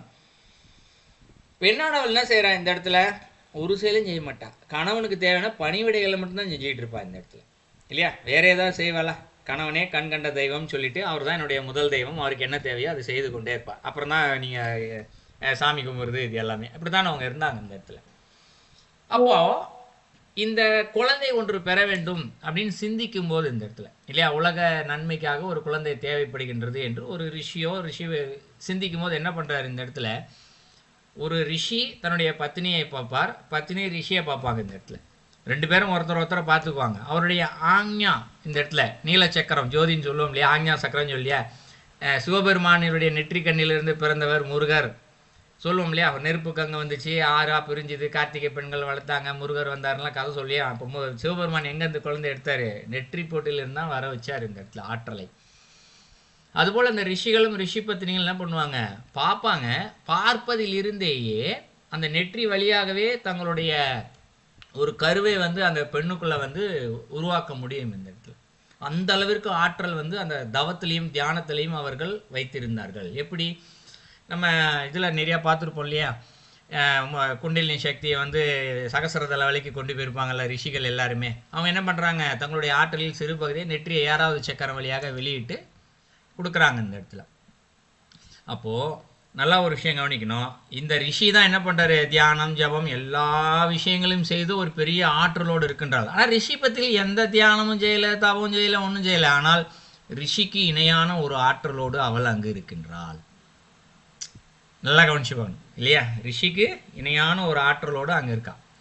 அவன் அப்போ அந்த இடத்துல அவர்களுக்கு என்று குழந்தை ஒன்று பிறக்கிறது, அது உலக நன்மைக்காக என்று விதிக்கப்பட்டிருக்கு. இதெல்லாம் கதையில் பார்ப்போம் இந்த இடத்துல இல்லைங்களா. அப்போ இதுலேருந்து என்ன தெரியுது, ஒரு ஆற்றலை பெண்ணானவள் பெறுவதற்கும் கொடுப்பதற்கும் ஏற்ற ஆற்றல் அவளிடம் இருக்கின்றது. இதுதான் கற்பு நெறி. அப்போ இந்த இடத்துல அவளுடைய மனமானது தடுமாறும் போது என்ன ஆகிடுது, இந்த இடத்துல அந்த ஆற்றல் குறையும் பொழுது தான் கற்பு நீர் தவறிவிட்டா என்று தவாக்னி முனிவர் என்ன பண்ணுறாரு, இந்த இடத்துல வெட்டுறதுக்கு அனுப்புகிறாரு. ஏன் இவ்வளோ தூரம் நீ சக்தியாக ஒரு ஆற்றலோடு இருந்தியே, உன் ஆற்றலை எல்லாம் ஏன் வீணடித்து விட்டாய், இவ்வளவு சக்தியோட இருந்து நீ என் கூட இருக்க, என் கூட இருந்துக்கிட்டு நீ ஒரு பெரிய ஆற்றல், இறைவன் கொடுத்த சக்தி ஆற்றலை வீணடிச்சிட்டுனா அப்போ நீ என் கூட இருக்கிறதுக்கு தகுதி இல்லை என்ற காரணத்துக்கு தான் அவர் இது. அதுவும் என் தலைன்னு தான் சொல்லுவார். ஏன் தலையை சொல்கிறாருன்னா, தலை தான் ஞான பாகம், தலைக்கு கீழே இருக்கிறது கர்ம பாகம். உனக்கு ஞான பாகமே தேவையில்லை, கர்ம பாகத்தோட தேவையில்லைன்னு சொல்லிட்டு தான் அதை எடுக்க சொல்லுவார் தனியாக இந்த இடத்துல. இல்லைன்னா அவர் அம்பு எடுத்து இப்படியே கத்தி எடுத்து குத்தி சாவடிங்களான்னு சொல்லியிருக்கலாம், அப்படிலாம் சொல்ல தலையெடுத்துன்னு சொல்லியிருப்பார் இந்த இடத்துல. எல்லாம் புராண கதையில் தத்துவ ரீதியாக சொல்லப்பட்டது இந்த இடத்துல. இப்போ கற்பனரினா என்னன்றது ஓரளவுக்கு இந்த இடத்துல தெரிஞ்சிருக்கும். ஏன் இதோட சேர்த்து சொல்கிறோம் அப்படின்னா, இந்த இடத்துல குழந்தை பிறப்பு எடுத்ததுக்கே இது ஒன்று தன்னுடைய கணவனோடு இருந்தால் ஒன்று, இல்லை என்றால் வேறு ஒரு மாதிரி, இப்படி ஒரு தவறான ஒரு புரிதல்கள் மனிதர்களிடம் இருக்கின்றது. அதை போக்குவதனும் அப்படின்றதுக்காக தான் இந்த கருத்தையே சேர்த்து சொன்னோம். ஸோ இப்போ பெண் என்றால் யாழ், அவளுக்கு எப்படி இந்த ஒரு சக்தி, ஒரு ஆற்றல் அவளுக்கு எப்படி கிடைச்சிருக்கு அப்படின்றது ஓரளவிற்கு முன்னுரையாக இங்கு பார்த்திருப்போம், புரிஞ்சிருக்கோம். ஸோ இப்போ தான் நம்ம நேரடியாக அடுத்ததாக திருவாசகத்தில் இருக்கக்கூடிய கருவியலுக்கு உள்ள போகிறோம். இதில் மானிட பிறப்பினுள் மாதா உதிர்த்து, இது நடுவில் தான் வரும் இந்த அடி. நான் ஆரம்பத்துலேருந்து சொல்லலை, நடுவில் தான் வருது. ஆனால் அதற்கு முன்பாக 2 அடி இருக்குது. அதிலிருந்து நம்ம பார்க்க ஆரம்பிப்போம்.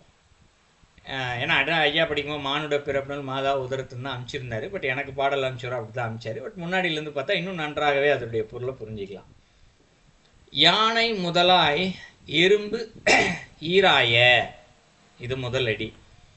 ஊனமில் யோனியில் வினை பிழைத்தும், இதான் சொல்றாரு. இப்போ பிழைத்தும் என்ற ஒரு வார்த்தை வருது இல்லை, ஒரு மனுஷன் ஒரு தாயினுடைய கருப்பைக்குள் செல்வதற்கு முன்பாக ஒரு விஷயத்துலேருந்து பிழைச்சி வருது இந்த இடத்துல. அதுதான் நம்ம திருவாசகத்தில் முன்னாடியே பாடியிருப்பார்ல, கல்லாய் மண்ணாய் புல்லாய் பூண்டாய் புழுவாய் அப்படின்னு சொல்லிட்டு ஒன்னொன்னா படிச்சிருப்பார். எத்தனை பிறப்பெல்லாம் எடுத்துகிட்டு வரோம் அப்படின்னு சொல்கிறார் இல்லையா. ஏன் இத்தனை பிறவிகள்லாம் கொடுத்துருக்காரு இந்த இடத்துல இறைவன் அப்படின்னு சொல்லி பார்த்தோம்னா, ஒவ்வொரு உயிர்களுடைய பிறவியிலும் ஒவ்வொன்றை நமக்கு கற்றுக் கொடுக்கின்றார் இந்த இடத்துல. இதை ஏற்கனவே நம்ம வகுப்பில் பேசியிருக்கோம்னு நினைக்கிறேன். ஒரு குழந்தை பிறந்துச்சுன்னா எடுத்தோடனே அதுக்கு பாலை உரிந்து கொடுக்க வேண்டும் என்று யார் சொல்லி கொடுத்தது? அதற்கு முன்பாக அது பாலூட்டியாக இருந்திருக்கின்றது. பாலூட்டியாக இருந்து அதை கற்றுக்கிட்டு இருக்கு. அப்போ பாலை உறிஞ்சிடுச்சு. உறிஞ்சது வாயில தானே இருக்கும். அதை தொண்டைக்குள்ளே முழுங்கணும்னு யார் சொல்லி கொடுத்தது அந்த குழந்தைக்கு? அது பறவையாக இருக்கும் பொழுது வாயை மட்டும்தான் திறக்கும். தாய் பறவை என்ன பண்ணும்? ஒரு புழுவையோ எதையோ கொண்டு குட்டி பறவையுடைய வாய்க்குள்ளே போட்டு என்ன பண்ணோம்? குத்தி தின்கின்ற பறவைகள் இல்லையா, அதை என்ன பண்ணோம்? வாய்க்குள்ளே வச்சிரும். அதை உள்ளே வச்சு குட்டி குத்தம். என்ன ஆகிடுது? அப்போ அது உள்ளே போகுது இந்த இடத்துல. அது அங்கேருந்து கற்றுக்குது. அது கொத்தி தின்னுகின்ற பறவைகள் பல வகைகள் இருக்குது இந்த இடத்துல. அதில் ஆரம்ப நிலை பறவைகள்னு பார்த்தோம்னா இந்த இடத்துல தாய் பறவையை என்ன பண்ணோம்? தொண்டைக்குள்ளே வச்சு உள்ளே குத்தி விடும். இந்த இடத்துல உள்ளே போய் வைக்கும். இந்த இடத்துல முழுங்கிறதுக்கெல்லாம் கற்றுக் கொடுக்கும். ஏன்னா ஏகப்பட்ட பறவைங்க இருக்குது இல்லைங்களா, தெரிஞ்சிருக்கோம் எல்லாத்துக்கும். இப்படி ஒவ்வொரு பிறவியிலையுமே ஒவ்வொன்றையும் நமக்கு சொல்லி கொடுத்து தான் என்ன பண்ணுறாரு இந்த இடத்துல? மனுஷ பிறவிக்கே கடைசியில் வரோம் இந்த இடத்துல. ஏன்னா நம்மளுடைய ஆசையை அனுபவிக்கணும் இந்த இடத்துல. இப்போ நேரடியாக எல்லாரும் கேட்கலாம், நம்ம ஆசைக்காக தான் அங்கேருந்து பிறவி எடுத்தோம்னா நேரடியாக இறைவனே இந்த இடத்துல மனுஷ பிறவியே கொடுத்துருக்கலாமே அப்படின்னு சொல்லிட்டு கூட யாராவது ஒருத்தர் கேள்வி கேட்கலாம்.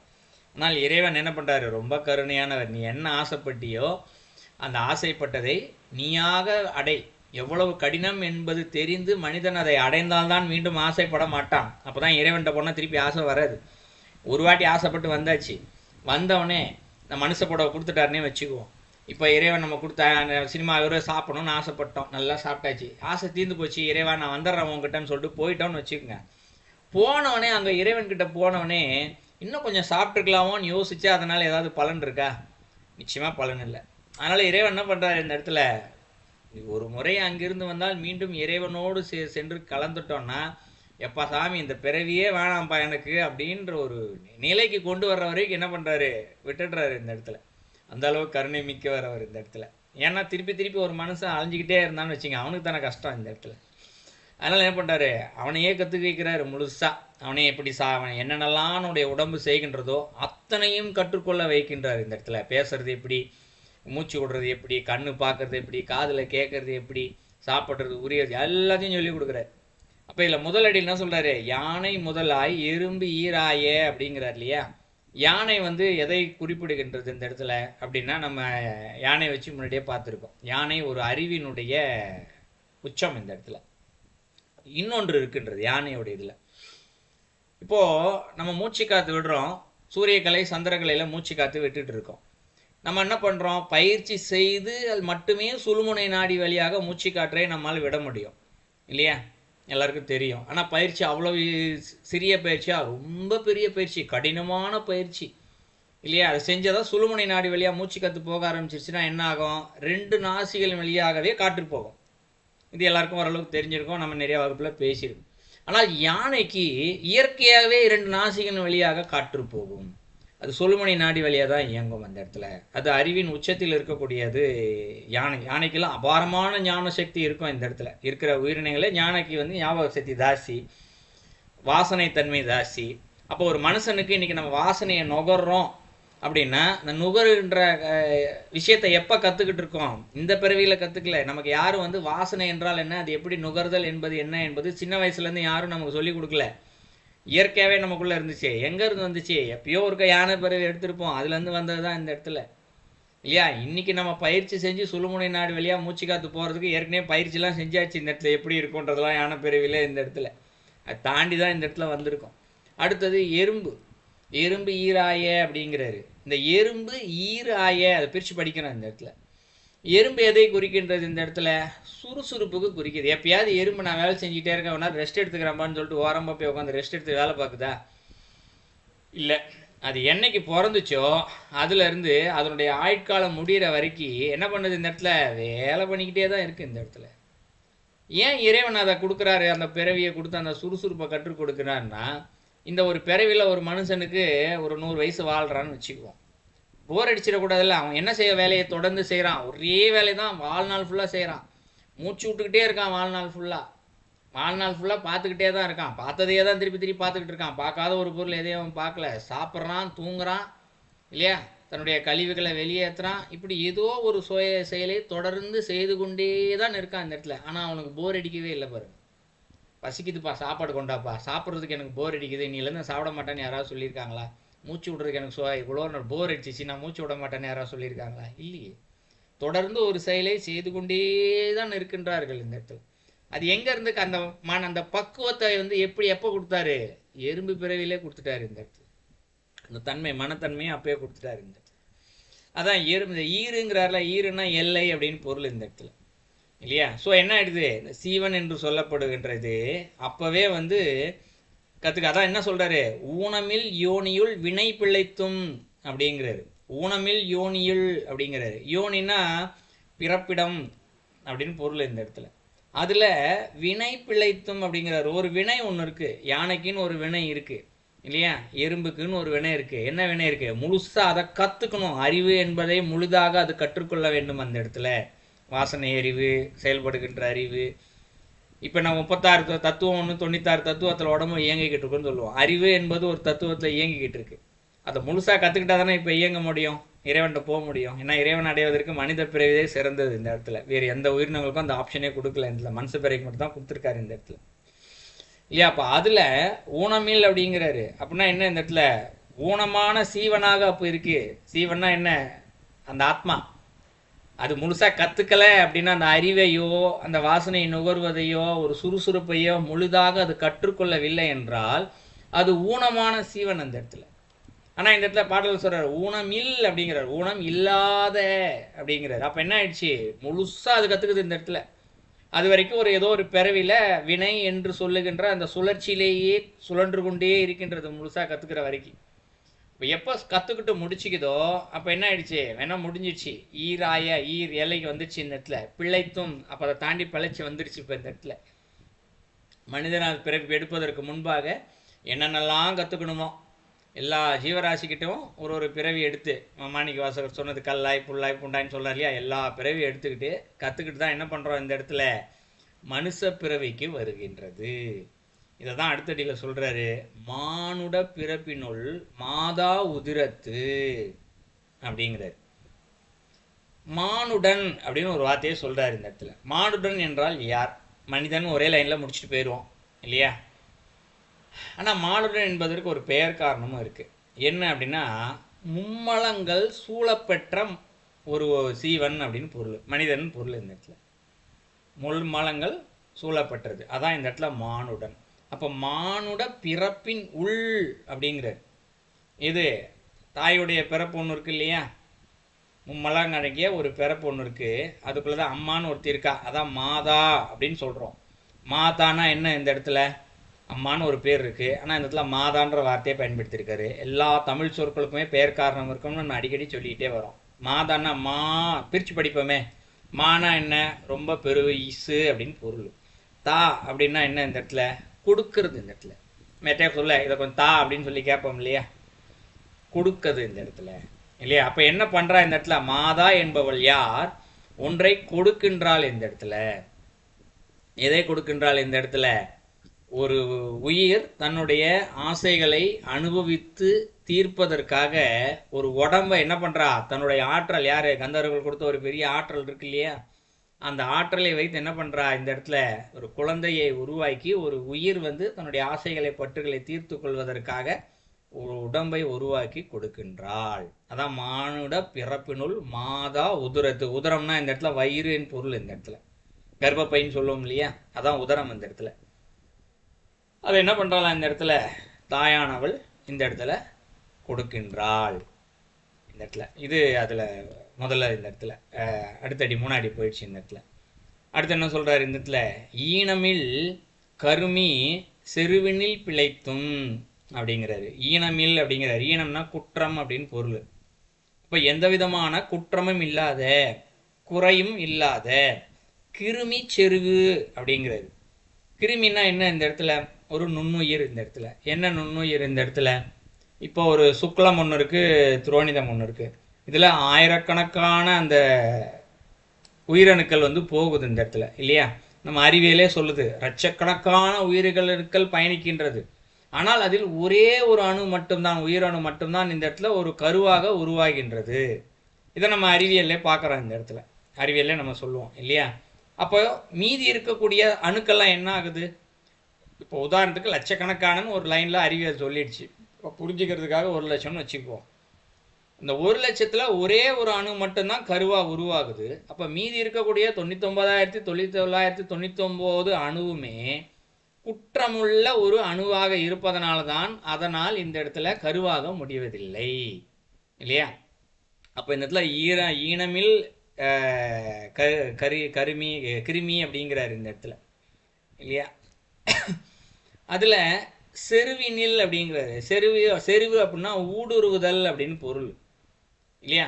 ஸோ அவருடைய சுக்லத்தில் இருக்கக்கூடிய உயிரணுவும் துரோணிதத்தில் இருக்கக்கூடிய உயிரணுவும் ஒன்றுக்கு ஒன்று ஊடுருவி பிழைத்தும், லட்சக்கணக்காலேருந்து ஒன்று பிழைக்குது இந்த இடத்துல இல்லையா. ஸோ அதில் பிழைச்சி வரணும் முதல்ல, அடுத்தது இதுலேருந்து பிழைச்சி வரணும். பிழைத்த பின்பாக ஒருமதி தான்றியின் இருமையில் பிழைத்தும். இப்போ இவ்வளோ நேரம் என்ன ஆயிடுச்சு, நம்ம ஒரே ஒரு அந்த புள்ளி சொன்னோம் இல்லையா ஆரம்பத்தில், அணுகுண்டிற்கு இணையான ஒரு புள்ளி, மயிலினுடைய தோகையில் இருக்கக்கூடிய நிறத்தில் இருக்கக்கூடிய ஒரு புள்ளி நம்ம சொன்னோம் இல்லையா. அந்த புள்ளிக்கே இத்தனை கதை சொல்லியிருக்காரு அவர் இந்த இடத்துல. எத்தனை விஷயத்தை தாண்டி நாம் பிழைத்து வர வேண்டும் என்று இங்கே பார்த்துக்கொள்ளுங்க இந்த இடத்துல. இப்போ இதெல்லாம் தாண்டி வரணும் இந்த இடத்துல. வந்த பின்பாகத்தான் ஒரு மதி தாண்டிங்கிறாரு. ஒரு மதினா என்ன, மதி என்றால் மாதம் என்று பொருள் இந்த இடத்துல இல்லையா. ஒரு மதினா நான் முதல் மாதம் அப்படின்னு பொருள், தாண்டினா எல்லை அப்படின்னு பொருள். ஒரு மதி தாண்டின்னு சொல்கிறார் இல்லையா, தாண்டினா எல்லை. இன்னொன்று ஒரு கருத்துக்கெல்லாம் கூட சொல்லுவாங்க நம்முடைய முன்னோர்கள், தான்றி என்பது தாண்டிக்காய் என்று ஒன்று இருக்கின்றது. இந்த தாண்டிக்காய் அளவுள்ள ஒரு கரு, அந்த அளவு தான் இருக்குது அப்படின்னு சொல்லி சொல்லுவாங்க. அது எனக்கு சரியாக தெரியல, இருக்கலாம், அப்படியும் இருக்கலாம். ஆனால் எல்லை என்பது நீங்கள் தாண்டி அளவு என்று எடுத்துக்கொண்டாலும் ஒரு மாதத்தின் எல்லை என்று சொல்லப்படுவது எது, 30 நாள். ஒரு மாதம் என்றால் 30 நாள்னு வச்சுக்குவோம். அந்த 30வது நாள் எல்லை வரைக்கும், எப்போ நைட் அந்த 12 மணி தாண்டுற வரைக்கும் எல்லை தானே அது இந்த இடத்துல. அந்த எல்லை ஒருமை தாண்டின் இருமையில் பிழைத்தும் அப்படிங்கிறாரு. 2 விஷயங்கள் சொல்றாரு இந்த இடத்துல, 2 மை இருமை அப்படிங்கிறாரு. ஒன்று என்ன இந்த இடத்துல இருமை அப்படின்னா தானாகவே அழிந்து போதல் இந்த இடத்துல. இன்னொன்று என்ன இந்த இடத்துல, செயற்கையாக அழிவுறுதல் இந்த இடத்துல. அதாவது செயற்கையாகன்றது தாயினுடைய அறியாமையினால் கூட சில நேரங்கள் அழிந்து போகலாம் இல்லையா. எதையாவது சாப்பிட்ருவா தெரியாமல் மாதத்தில் இல்லையா. நம்ம சாப்பிட்றது சில உணவுப் பொருட்கள்லாம் வச்சுருப்பாங்க, எல்லாருக்கும் தெரியும் இந்த இடத்துல. இந்த எள் சம்மந்தமானது, பப்பாளி சம்மந்தமான உணவுகள்லாம் சாப்பிட்டா, தெரியாமல் சாப்பிட்டா கூட அது அழிஞ்சு போகும். பயணத்தில் சில நேரம் இருந்தால் கூட அழிஞ்சு போகும் இந்த இடத்துல. பயணப்படக்கூடாது, ரொம்ப வெயிட் தூக்கக்கூடாது, இப்போலாம் நிறைய விஷயம் சொல்லுவாங்க இந்த இடத்துல. இதை செஞ்சிட்டாங்கன்னா அது அழிஞ்சு போகும். இது தாய் செய்கின்ற தவறினால் நிகழக்கூடியது, செயற்கையாக நிகழக்கூடியது. இன்னொன்று தானாகவே அழிந்து போகுதல் இந்த இடத்துல. ரொம்ப பத்திரமா பார்த்து பார்த்து வச்சுக்குவாங்க இந்த இடத்துல. முதல் மாதம் கருவாயிட்டேன்னா நடக்காத, நிற்காத, உட்காரு, நல்ல ஜூஸ் சாப்பிடு, இப்படி பார்த்து பார்த்து வச்சுக்குவாங்க. ஆனாலும் பார்த்தோம்னா ஏதோ ஒரு காரணத்தினால் என்ன ஆகிடும், அது சிதைந்து போகும் அந்த கரு. இதான் இந்த இடத்துல தானாவே இருமையில் பிழைத்தும் அப்படிங்கிறது. இதை வேறொரு கோணத்தில் விட பார்க்கலாம் இந்த இடத்துல. கோணம் என்று சொல்வதை விட வேறு ஒரு தகவல்களை தெரிஞ்சுக்கலாம் இந்த இடத்துல. இப்போது நம்ம ஒரு மனிதன் தவறு செஞ்சுட்டா நரகத்தில் கிடந்து அல்லல் படுவான், இத்தனை நாள் இந்த நரகத்தில் கிடப்பான் அப்படின்னு சொல்லிட்டுலாம் நமக்கு சொல்லுவாங்க இல்லையா. நரகம் என்பது எங்கோ ஒன்றும் இல்லை இந்த இடத்துல. தனியாக அதற்குன்னு ஒரு ஊருக்குள்ளே கொடுத்துட்டு இதுக்கெலாம் கிடையாது இந்த இடத்துல. இந்த கருவுக்குள்ளே போய் அந்த 30 நாள் அது துன்பப்படுது இல்லையா ஒரு கருவில், அதுவும் நரகம் தான். ஏன்னா அது உள்ள ரொம்ப வெப்பமாக இருக்கும் இந்த இடத்துல. இது பின்னாடி இருக்கக்கூடிய மாதங்கள் எல்லாம் வருது இந்த இடத்துல. ஒரு பயங்கரமான வெப்ப சூழ்நிலை உள்ள இருக்கும் தாயுடைய அந்த வயிற்றுக்குள்ள, அந்த கர்ப்ப பைக்குள்ள அந்த இடத்துல. இன்னொன்று நாற்றம், மலசல நாற்றம் இல்லையா. இரண்டாவது இருட்டு, வெளிச்சம் இருக்காது, காட்டு இருக்காது, இப்படி நிறைய விஷயங்கள் இருக்கு. இதற்குள்ளவே என்ன ஆகிடும், அந்த 29 நாள் அந்த கரு உள்ளே இருந்து இத்தனை துன்பங்களையும் அது அனுபவித்து அது இறந்து போகின்றது. இது கூட நரகம் தான் இந்த இடத்துல. என்னால் அதுவும் ஒரு சீவனாகத்தான் அங்கு பார்க்கப்படுகின்றது அந்த இடத்துல. ஸோ இப்படி கூட இறைவன் என்ன பண்ணுறாரு, ஒரு மனிதனுக்கு தண்டனையை கொடுத்து அனுபவிக்க வைக்கின்றார். அவர்களுக்கு தெரியாமல் தண்டனையெல்லாம் கொடுத்து அனுபவிக்க வச்சிடறாரு. இது ஒரு துணை கருத்தாக நம்ம பார்த்து தெரிஞ்சுக்கலாம் இந்த இடத்துல. ஸோ தானாக இது ஒருமதி தாண்டின் இருமையில் பிழைத்தும் சொல்கிறது ஒன்று. தானாகவே அது அழிவுறுதல், இன்னொரு தாயின் அறியாமையில் அறிவுதல் என்பது ஒன்று. அடுத்தது 2வது மாதத்தை சொல்கிறாரு. இருமதி விளையின் ஒருமையில் பிழைத்தும் அப்படிங்கிறது. இருமதி விளையின் அப்படிங்கிறது 2 விஷயம் இந்த இடத்துல விளையுது. என்ன 2 விஷயம் விளையுது அப்படின்னு பார்த்தா, இப்போ ஒரு கரு இருக்கு இல்லையா, அந்த கருவிற்குள்ளே ஒரு ஆண் தன்மையும் இருக்கும், ஒரு பெண் தன்மையும் இருக்கும். இப்போ மனிதர்களுக்குள்ள அது உண்டு இல்லையா. எல்லா மனிதர்களையும் ஒரு ஆணுக்கு பாதி பெண் தன்மை உண்டு, ஒரு பெண்ணுக்கு ஆதி ஆண் தன்மை உண்டு. இதுதான் அர்த்தநாரீஸ்வருடைய தத்துவமே இந்த இடத்துல நமக்கு சொல்லப்படுது. இந்த இடத்துல நிச்சயமாக இருக்கும், இந்த இடத்துல எல்லா மனிதர்களுக்குமே இருக்கும் இந்த இடத்துல. அதை வச்சு இன்னொரு நாள் கூட பேசலாம், அது நிறையா கருத்து சொல்லணும் இல்லை. 2 பாகம் மொத்தம் 2 பேருக்குமே உண்டு. ஸோ அந்த கருவுகள் 2வது மாதம் தான் அந்த கரு என்ன ஆகுது, ஆண் தன்மை மற்றும் பெண் தன்மை இரண்டும் சேர்ந்த அந்த தன்மையில் ஒருமையில் பிழைத்தும் அப்படிங்கிறாரு. என்னாச்சு, 2 தன்மை ஈக்குவலாக இருக்கு இல்லையா. அப்போ அது ஒரு தன்மை ஆகுது இந்த இடத்துல. அதாவது ஆணாக மாறுகிறது இல்லை பெண்ணாக மாறுகிறது, 2த்துல ஏதாவது ஒன்று. அதில் பிழைத்தும் அப்படிங்கிறாரு. பிழைக்கலைன்னா என்ன ஆகுது இந்த இடத்துல அப்படின்னா, அது ஆணாகவும் இல்லாமல் பெண்ணாகவும் இல்லாமல் அழியாக போக வாய்ப்பு இருக்கிறது. திருமந்திரத்தில் இதை வச்சு, கரு உற்பத்தியில் இதை வச்சு ரொம்ப தெளிவாகவே சொல்லியிருப்பார் இந்த இடத்துல. ஒரு அழி பிறக்கிறது எப்படி இல்லையா, ஹேண்டிகேப்பாக பிறக்கிறது எப்படின்றதெல்லாம் அதில் ரொம்ப அழகாக சொல்லியிருப்பார் இந்த இடத்துல. ஸோ அழியாக இங்கே இந்த தன்மை பிறக்கும். ஸோ அதுலேயும் இந்த இடத்துல பிறந்தது ஒரு ஆணாகவோ பெண்ணாகவோ வரணும் இந்த இடத்துல. அது எப்போ, 2வது மாதம் தான் இந்த இடத்துல. அடுத்து என்ன சொல்கிறாரு, மும்மதி தன்னுள் அம்மதம் பிழைத்தும் அப்படிங்கிற. இது 3வது மாதத்தில் மும்மதி தன்னுள் அப்படிங்கிறது. இது அந்த கருவுக்குள்ள அம்மதம் பிழைத்தும் அப்படிங்கிறது. பிழைத்தும் அப்படின்னு சொல்லப்படுறது என்ன, இது அம்மதம்னு சொல்லப்படுறது என்ன, மதம் என்று சொல்லப்படுவது இந்த இடத்துல வலிமை அப்படின்றத குறிக்கும். இந்த இடத்துல ஒரு வலிமையை அது பெறுதான் 3வது மாதத்தில். ஏன்னா இன்றைக்கே கூட அறிவியல் சொல்ல, ஒரு 3 மாதம் கரு கொஞ்சம் ஓரளவுக்கு தெளிவாயிடுச்சு அப்படின்னா அதுக்கப்புறம் நின்றுடும், அது வரைக்கும் பார்த்துக்கணும் அப்படின்னு சொல்லிட்டு சொல்லுவாங்க, கேள்விப்பட்டிருப்போம் இல்லையா. ஸோ அந்த 3வது மாதம் தான் இதாது, அது ஒரு வலிமை பெறுகின்றது ஒரு கருவாகி. அப்போ அந்த வலிமை கிடைக்கலைன்னா என்ன ஆகும், இந்த இடத்துல 3வது மாதத்தில் அது சிதைவடைந்து போகும் அந்த கருவானது. அதை தான் இந்த இடத்துல சொல்கிறாரு பிழைத்தும் அப்படிங்கிறாரு. வலிமை கிடைக்கவில்லை என்றால் அது பிழைக்காது, வலிமை பெற்றால்தான் அது பிழைக்கும் அந்த இடத்துல. இது 3வது மாதத்துக்கு சொல்கிறாரு. 4வது மாதத்தில் இந்த இடத்துல ஈரிரு திங்களில் பேரருள் பிழைத்தும் அப்படிங்கிறார். ஈரிரு அப்படிங்கிறார். ஈரிருனா 2 2 அப்படின்னு பொருள். 2 2 4 4 திங்களில் அப்படின்னு சொல்றாரு. திங்கள் நாளும் மாதம் அப்படின்னு தான் பொருள். ஸோ 4 திங்களில் பேரருள் தான் 4வது மாதத்தில் பேரருள் பிழைத்தும். இப்போ இதில் ஒரு சின்ன ஒரு விஷயத்தை கவனிக்கணும். இப்போ 3வது மாதம் வரைக்கும் மதி மதி மதின்னு சொல்லிட்டு வந்தவர் 4வது மாதத்தில் திங்கள் அப்படின்ற ஒரு வார்த்தையை பயன்படுத்த ஆரம்பிச்சிட்டார் இந்த இடத்துல. நல்லா கவனித்தோம் அப்படின்னா ஏன் அந்த வார்த்தையை பயன்படுத்துகிறார் இந்த இடத்துல கொஞ்சம் யோசித்து பார்த்தா தான் அதற்கு நமக்கு விரிவாக விளக்கமே இது புரியும் இந்த இடத்துல. ஏன்னா மதி என்று சொன்னால் இந்த இடத்துல அறிவு என்ற ஒரு பொருளும் இருக்கின்றது. எப்படி இயற்கையான அறிவு என்ற ஒரு பொருளும் இந்த இடத்துல இருக்குது. அப்போ இயற்கையான அறிவுனா என்ன? ஒரு இறைவன் ஒரு வகுத்து வச்சார் இல்லையா, அறத்தின்படி தானாகவே நடக்கும் இந்த இடத்துல. இறைவனுடைய ஆற்றலோடு அறத்தின்படி இந்த எப்படி சூரியன் இயங்குது, எப்படி சந்திரன் இயங்குது, யார் தானாக தன்னுடைய வேலையை செய்து கொண்டே இருக்குது இல்லையா. அந்த மாதிரி 3வது மாதம் வரைக்கும் என்ன ஆகுது, அந்த கரு தன்னைத்தானே ஒரு செயலை நடந்து கொண்டு அது வளர்ந்து கொண்டே இருக்கின்றது. 4வது மாதத்துலேருந்து ஏன் திங்கள் அப்படின்னு சொல்கிறாருன்னு பார்த்தா, இந்த உலகத்தை இயக்குவதற்கு என்று சில கருவிகளை இறைவன் வச்சிருக்காரு.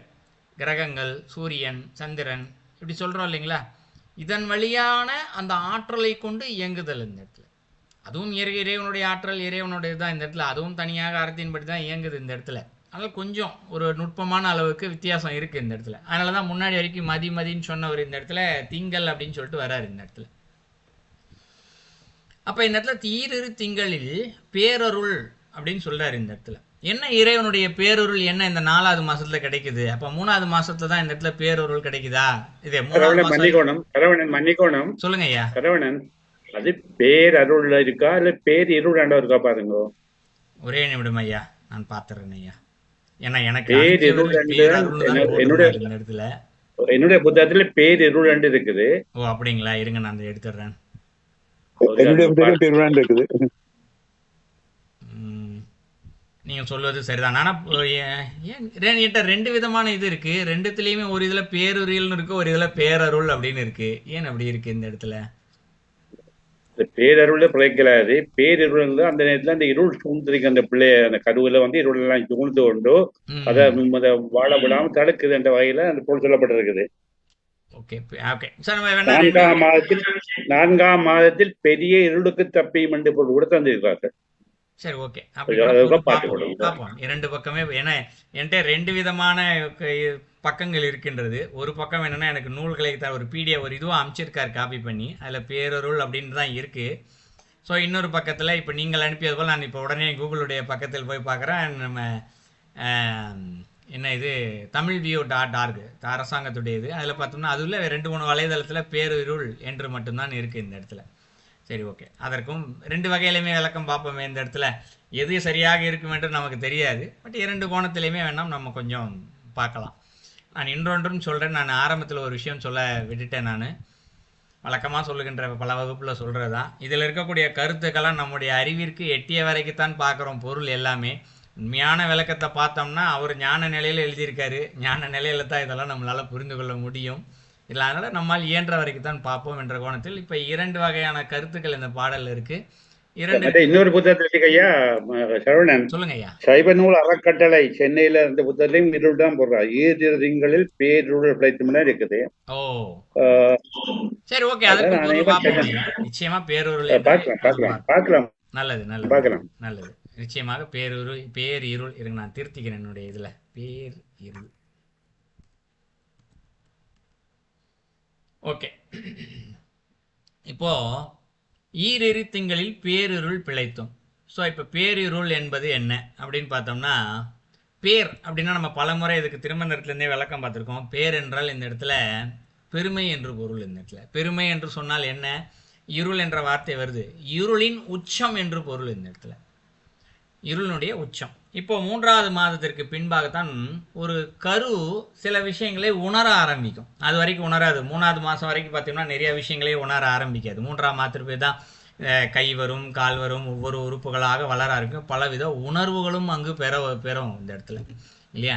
அப்போ அந்த உணர்வுகள் என்று சொல்லப்படுவது இந்த இடத்துல என்ன வருது, வெளிச்சத்திற்குள் இருக்கின்றோம், இருட்டுக்குள் இருக்கின்றோம். ஏன்னா கருவுக்குள்ள 10 மாதமே இருட்டு தான் இந்த இடத்துல, எல்லாருக்குமே தெரியும். ஆனால் அந்த இருட்டு எப்படி இருக்கும், அதுதான் பேருருள் அப்படிங்கிறாரு. பேருன்னா பெருமை மிக்க இருள்லாம் ரொம்ப வாழ்த்தி வணங்குற இருள் என்று பொருள் அல்ல இந்த இடத்துல. இருளினுடைய இருள். இப்போ நம்ம பார்க்குற லைட்டெல்லாம் ஆஃப் பண்ணிட்டு உட்காந்துட்டா ஒரு இருட்டு இருக்கும் இல்லையா, அந்த இருட்டு கிடையாது இந்த இடத்துல. அதை விட ஒரு 2 மடங்கு அந்த இடத்துல வெளிச்சம் இருக்காது. இது சத்தம் கூட இருக்காது இந்த இடத்துல. இன்றைக்கி நீங்கள் இருட்டெல்லாக்குள்ளே போய் உட்காந்தா கூட சரி, ஏதோ ஒரு சத்தம் வந்து இருக்கும். ஏன்னா 100% சத்தம் இல்லாத ஒரு இடத்துல மனிதனால் வாழ முடியாது. இது வந்து நம்ம அறிவியல் பூர்வமாகவே சொல்லியிருக்காங்க. என்னதான் சுத்தமாக எல்லாம் ஒரு இருட்டு, ஒரு அமைதியான ஒரு கண்ணாடி ரூமுக்குள்ளே போய் சவுண்ட் ப்ரூஃப் ரூம்னு சொல்லுவாங்க, அந்த ரூமில் போய் உட்காந்தா கூட இந்த சத்தத்துக்கு வந்து டெசிபிள்னு ஒரு அளவுகள் குறிப்பிட்டு சொல்லுவாங்க. அது வந்து ஏதோ ஒரு 20 யாட்டா நாட்டை ஏதோ ஒரு கணக்கு சொல்கிறாங்க. இந்த 20 டெசிபிள் கணக்கில் இருக்கக்கூடிய ஒரு சத்தமானது இயற்கையாகவே காதில் விழுமா இந்த இடத்துல. ஆனால் நமக்கு எதுவும் கேட்காது, நேச்சுரலாக காற்று வந்து உள்ளே போகும் இந்த இடத்துல.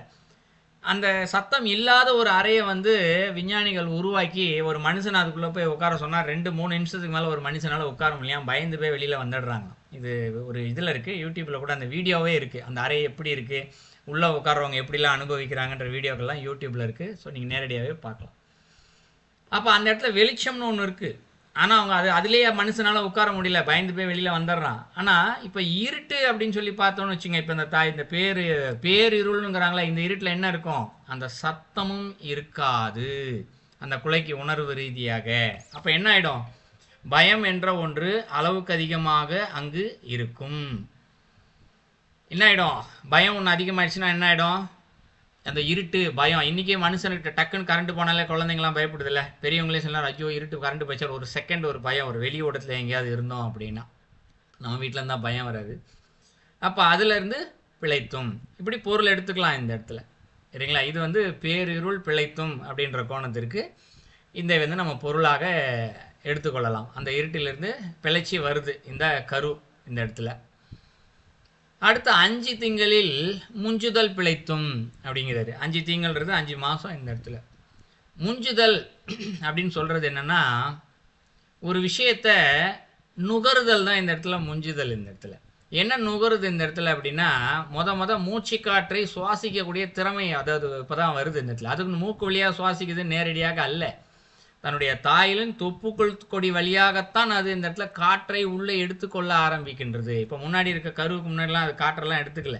நம்ம முன்னாடி ஒரு இயற்கை அறிவு மதின்னு சொல்லி பார்த்தோம் இல்லைங்களா, அதன் வழியாக என்ன இருக்குது, இயற்கையாகவே காற்று ஏதோ உள் வகையில் அதை நுகர்ந்து கொண்டே இருக்கிறது, எப்படி ஒன்றா உள்ளே போகும் இந்த இடத்துல.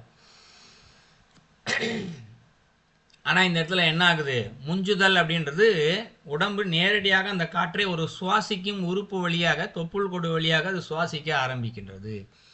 இப்போ இது சுவாசிக்க ஆரம்பிக்கும் போது என்ன ஆகும் இந்த இடத்துல அப்படின்னா, சில வீசிங் பிரச்சனை, சாதாரண புரிஞ்சுக்கிற மாதிரி நான் சொல்கிறேன் இந்த இடத்துல. சாதாரணமாக இப்போ மனுஷனுக்கு வீசிங் பிரச்சனைக்குல மூச்சு விடுறதுக்கு கஷ்டப்படுறது, மூச்சு விடாமல் போய் வீசிங்கில் போய் இறந்தவங்களாம் கூட இருக்கிறாங்க இல்லையா. இப்போ அந்த கரு வந்து முதலில் அப்பொழுது தான் அந்த உடம்பிற்குள் காற்று தொப்புள் கொடிய வழியாகவே உள்ளே போகுது.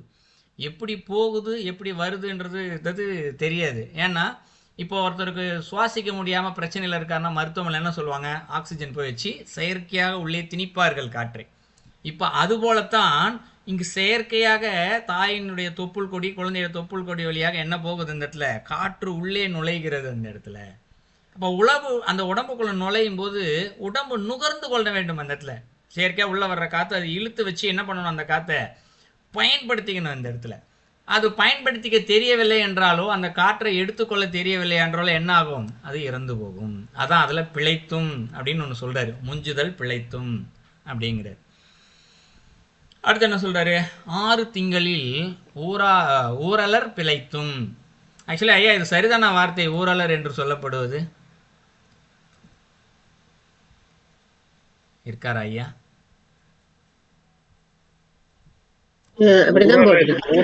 ஊரல் என்பது ஊறுபடுத்துதல், தாக்குதல். இல்ல அது ஓகே, இல்ல வார்த்தை சரிதானான்னு கேட்டேன். ஏன்னா எனக்கு திடீர்னு ஊரலர் படிச்சவனே எனக்கு திடீர்னு சந்தேகம் வந்துச்சு, எழுத்து பிள்ளையா இருக்கு. ஏன்னா அந்த எழுத்து பிள்ளைனால, ஏன்னா நான் இதெல்லாம் கொஞ்சம் கரெக்ஷன் பார்க்கல. ஏன்னா இன்னைக்கு திருவாசகம் முற்றுதல் நிகழ்வு நம்ம திருமந்திர தியான மண்டபத்துல ஒரு 3 நாள் கடினமான பணி இருந்தது, பூஜைகள். நல்லது இல்லையா, அதனால ஒரு கரெக்ஷன் கேட்டுக்கிட்டேன், வேற ஒன்றும் இல்லை. நான் திடீர்னு வேலையை முடிச்சுட்டு அப்படியே வந்து உட்காந்து வகுப்பிடுங்க எல்லாம் சரி பார்க்க முடியல, அதனாலதான் மேல அந்த பிழை வந்தது, ஒரு கரெக்ஷன் கேட்டுக்கிட்டேன். ஓகே.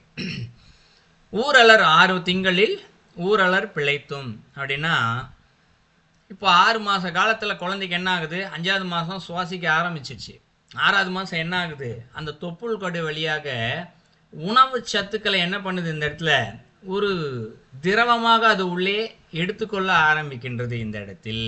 6வது மாதத்தில் தொப்புள் கொடியிலே ஆனது தாய் என்னென்னலாம் சாப்பிட்றாலோ அதனுடைய சத்துக்கள் நேரடியாக உணவு கிடையாது இந்த இடத்துல. தாய் பிரியாணி சாப்பிட்டோன்னா நேரடியாக பிரியாணியே குழந்தைக்கு போகுதுன்னு பொருள் அல்ல. அதிலிருந்து வரக்கூடிய சத்துக்கள் என்ன பண்ணுது, அந்த தொப்புள் கொடியாக உள்ளே உடம்பு எடுத்துக்கொண்டு வளர. இதுக்கு முன்னாடி அப்படி வளரலை. வரைக்கும் இயற்கை அறிவு தானாகவே தன்னிச்சையாக ஒரு சத்தை எடுத்துக்கொண்டு எல்லா பகுதியும் வளர்றாங்க. இன்னைக்கு வந்து என்ன ஆகுது, உள்ளே அந்த லிவரு கிட்னி இதெல்லாம் ஒன்றொன்னா லேசாக உருவாக்க ஆரம்பிக்குது. அப்போ என்ன பண்ணுறா இந்த இடத்துல இறைவனத்தில், நம்ம ஒரு பொருளை ஒரு மிஷின் ஒன்று செஞ்சோம்னா புதுசாக செக் பண்ணி பார்ப்போம்ல வேலை செய்தா இல்லையான்னு. அந்த மாதிரி இதெல்லாம் செக் பண்ணி பார்க்குற ட்ரையல் வெர்ஷன் அப்படின்னு நம்ம புரிதலில் புரிஞ்சிக்கலாம் இந்த இடத்துல. இப்போ என்ன ஆகுது, அந்த உணவுப் பொருள்லாம் கரெக்டாக போகுது. இப்போ அது எடுத்துக்கணும் உடம்பு இல்லையா, தன்னுடைய இந்த பகுதியெல்லாம் கரெக்டாக எடுத்துக்கணும், செரிமான பகுதி சரியாக செரிக்கணும். இந்த இடத்துல என்ன ஆகணும், கழிப்பொருள் கழியாக வெளியேறணும். இப்படி நிறைய விஷயங்கள் ப்ராசஸ்லாம் உள்ளுக்குள்ளே நடக்கணும் இந்த இடத்துல. இதெல்லாம் கரெக்டாக நடக்கலை அப்படின்னாலும் என்ன ஆகிடும், அது இறந்து போகும், பிழைக்காமல் போகலாம். ஸோ அதிலும் பிழைத்தும் 6 திங்களில் அப்படின்னு சொல்கிறார். அடுத்து 7 திங்களில் தாழ்புவி பிழைத்தும் அப்படிங்கிறது. ஸோ 7 திங்கள்ன்றது 7 மாதம் எல்லாருக்கும் தெரிஞ்சிடும். தாழ்புவி அப்படின்னு சொல்கிறது என்ன, தாழ்னா நம்ம கீழே தாழ்ந்து இருக்கக்கூடியது புவி, புவினா உலகம் அப்படின்னு தெரியும். ஸோ என்ன கீழே, புவிக்கு கீழே என்ன தாழ்ந்து இருக்குன்னு பார்த்தா இங்கு புவியீர்ப்பு விசை என்ற ஒன்று தான் இங்கு இருக்கின்றது இந்த இடத்துல இல்லையா. ஸோ புவியீர்ப்பு விசையில் என்ன ஆகுது, இப்போது 7வது மாதத்தில் ஒரு 5 அந்த குழந்தை வந்து வயிற்றுக்குள்ளே வந்து குழந்தை மிதிக்குது, எட்டி மிதிக்குது, இதெல்லாம் அம்மா சொல்லுவா. எல்லாருக்கும் இதெல்லாம் தெரியும், கேள்விப்பட்டிருப்பீங்க இல்லையா. கால் மிதிக்குது, உள்ளுக்குள்ளே நகல்றது போகிறது வர்றது இதெல்லாம் தெரியும் இந்த இடத்துல. இதில் இந்த 7வது மாதத்தில் அப்படியே உள்ளுக்குள்ளே சுத்தாரம் தானாகவே தன்னிச்சை செயலாக கையை நீட்டும் மடக்கும், கால் நீட்டு மடக்கும், இதெல்லாம் தானாகவே செய்யும். எப்படி இதெல்லாம் செய்கின்றது அப்படின்னு பார்த்தோம்னா, இந்த புவி ஈர்ப்பு விசை ஒன்று இருக்குது இல்லையா. இப்போ நம்மலாம் புவி ஈர்ப்பு விசை கீழே தான் வந்து நம்ம இயங்கிக்கிட்டே இருக்கோம் இந்த இடத்துல. அப்போ அந்த குழந்தைக்கும் என்ன பண்ணுது இந்த இடத்துல, அந்த புவி ஈர்ப்பு விசை என்று சொல்லக்கூடியது அங்கே வேலை செய்ய ஆரம்பித்து எந்த வழியாக விசை இயக்குகின்றதோ அந்த வழியாக அது திரும்ப ஆரம்பிக்கின்றது இந்த இடத்துல. அதான் தாழ்புவி பிழைத்தும். அப்போ என்ன ஆகுது, முதல்ல இப்போ நம்ம வந்து இயற்கையாகவே நம்ம சின்ன வயசுலேருந்து பார்த்துட்டோம், நினச்ச பக்கம் திரும்பிட்டோம், எல்லாம் இப்படி திரும்புகிறோம் அப்படி திரும்புகிறோம், எல்லா விஷயமும் நடக்கிறது இந்த இடத்துல இல்லையா. அதனால் நமக்கு அதனுடைய முக்கியத்துவம் நமக்கு தெரியல. ஆனால் நம்ம இப்போ ஒரு குழந்தைன்றது ஒரு பிண்டம் தான் அந்த இடத்துல. இப்போ இப்படி திரும்புகிறோம் ஆசைறோன்னா யார் சொல்லி கொடுத்தது இதெல்லாம் முன்னாடியே. குழந்தை பிறந்தனே கையில் காலை உதைக்குது, கையை நீட்டுது, எல்லா விஷயத்தையும் செஞ்சதில்லை.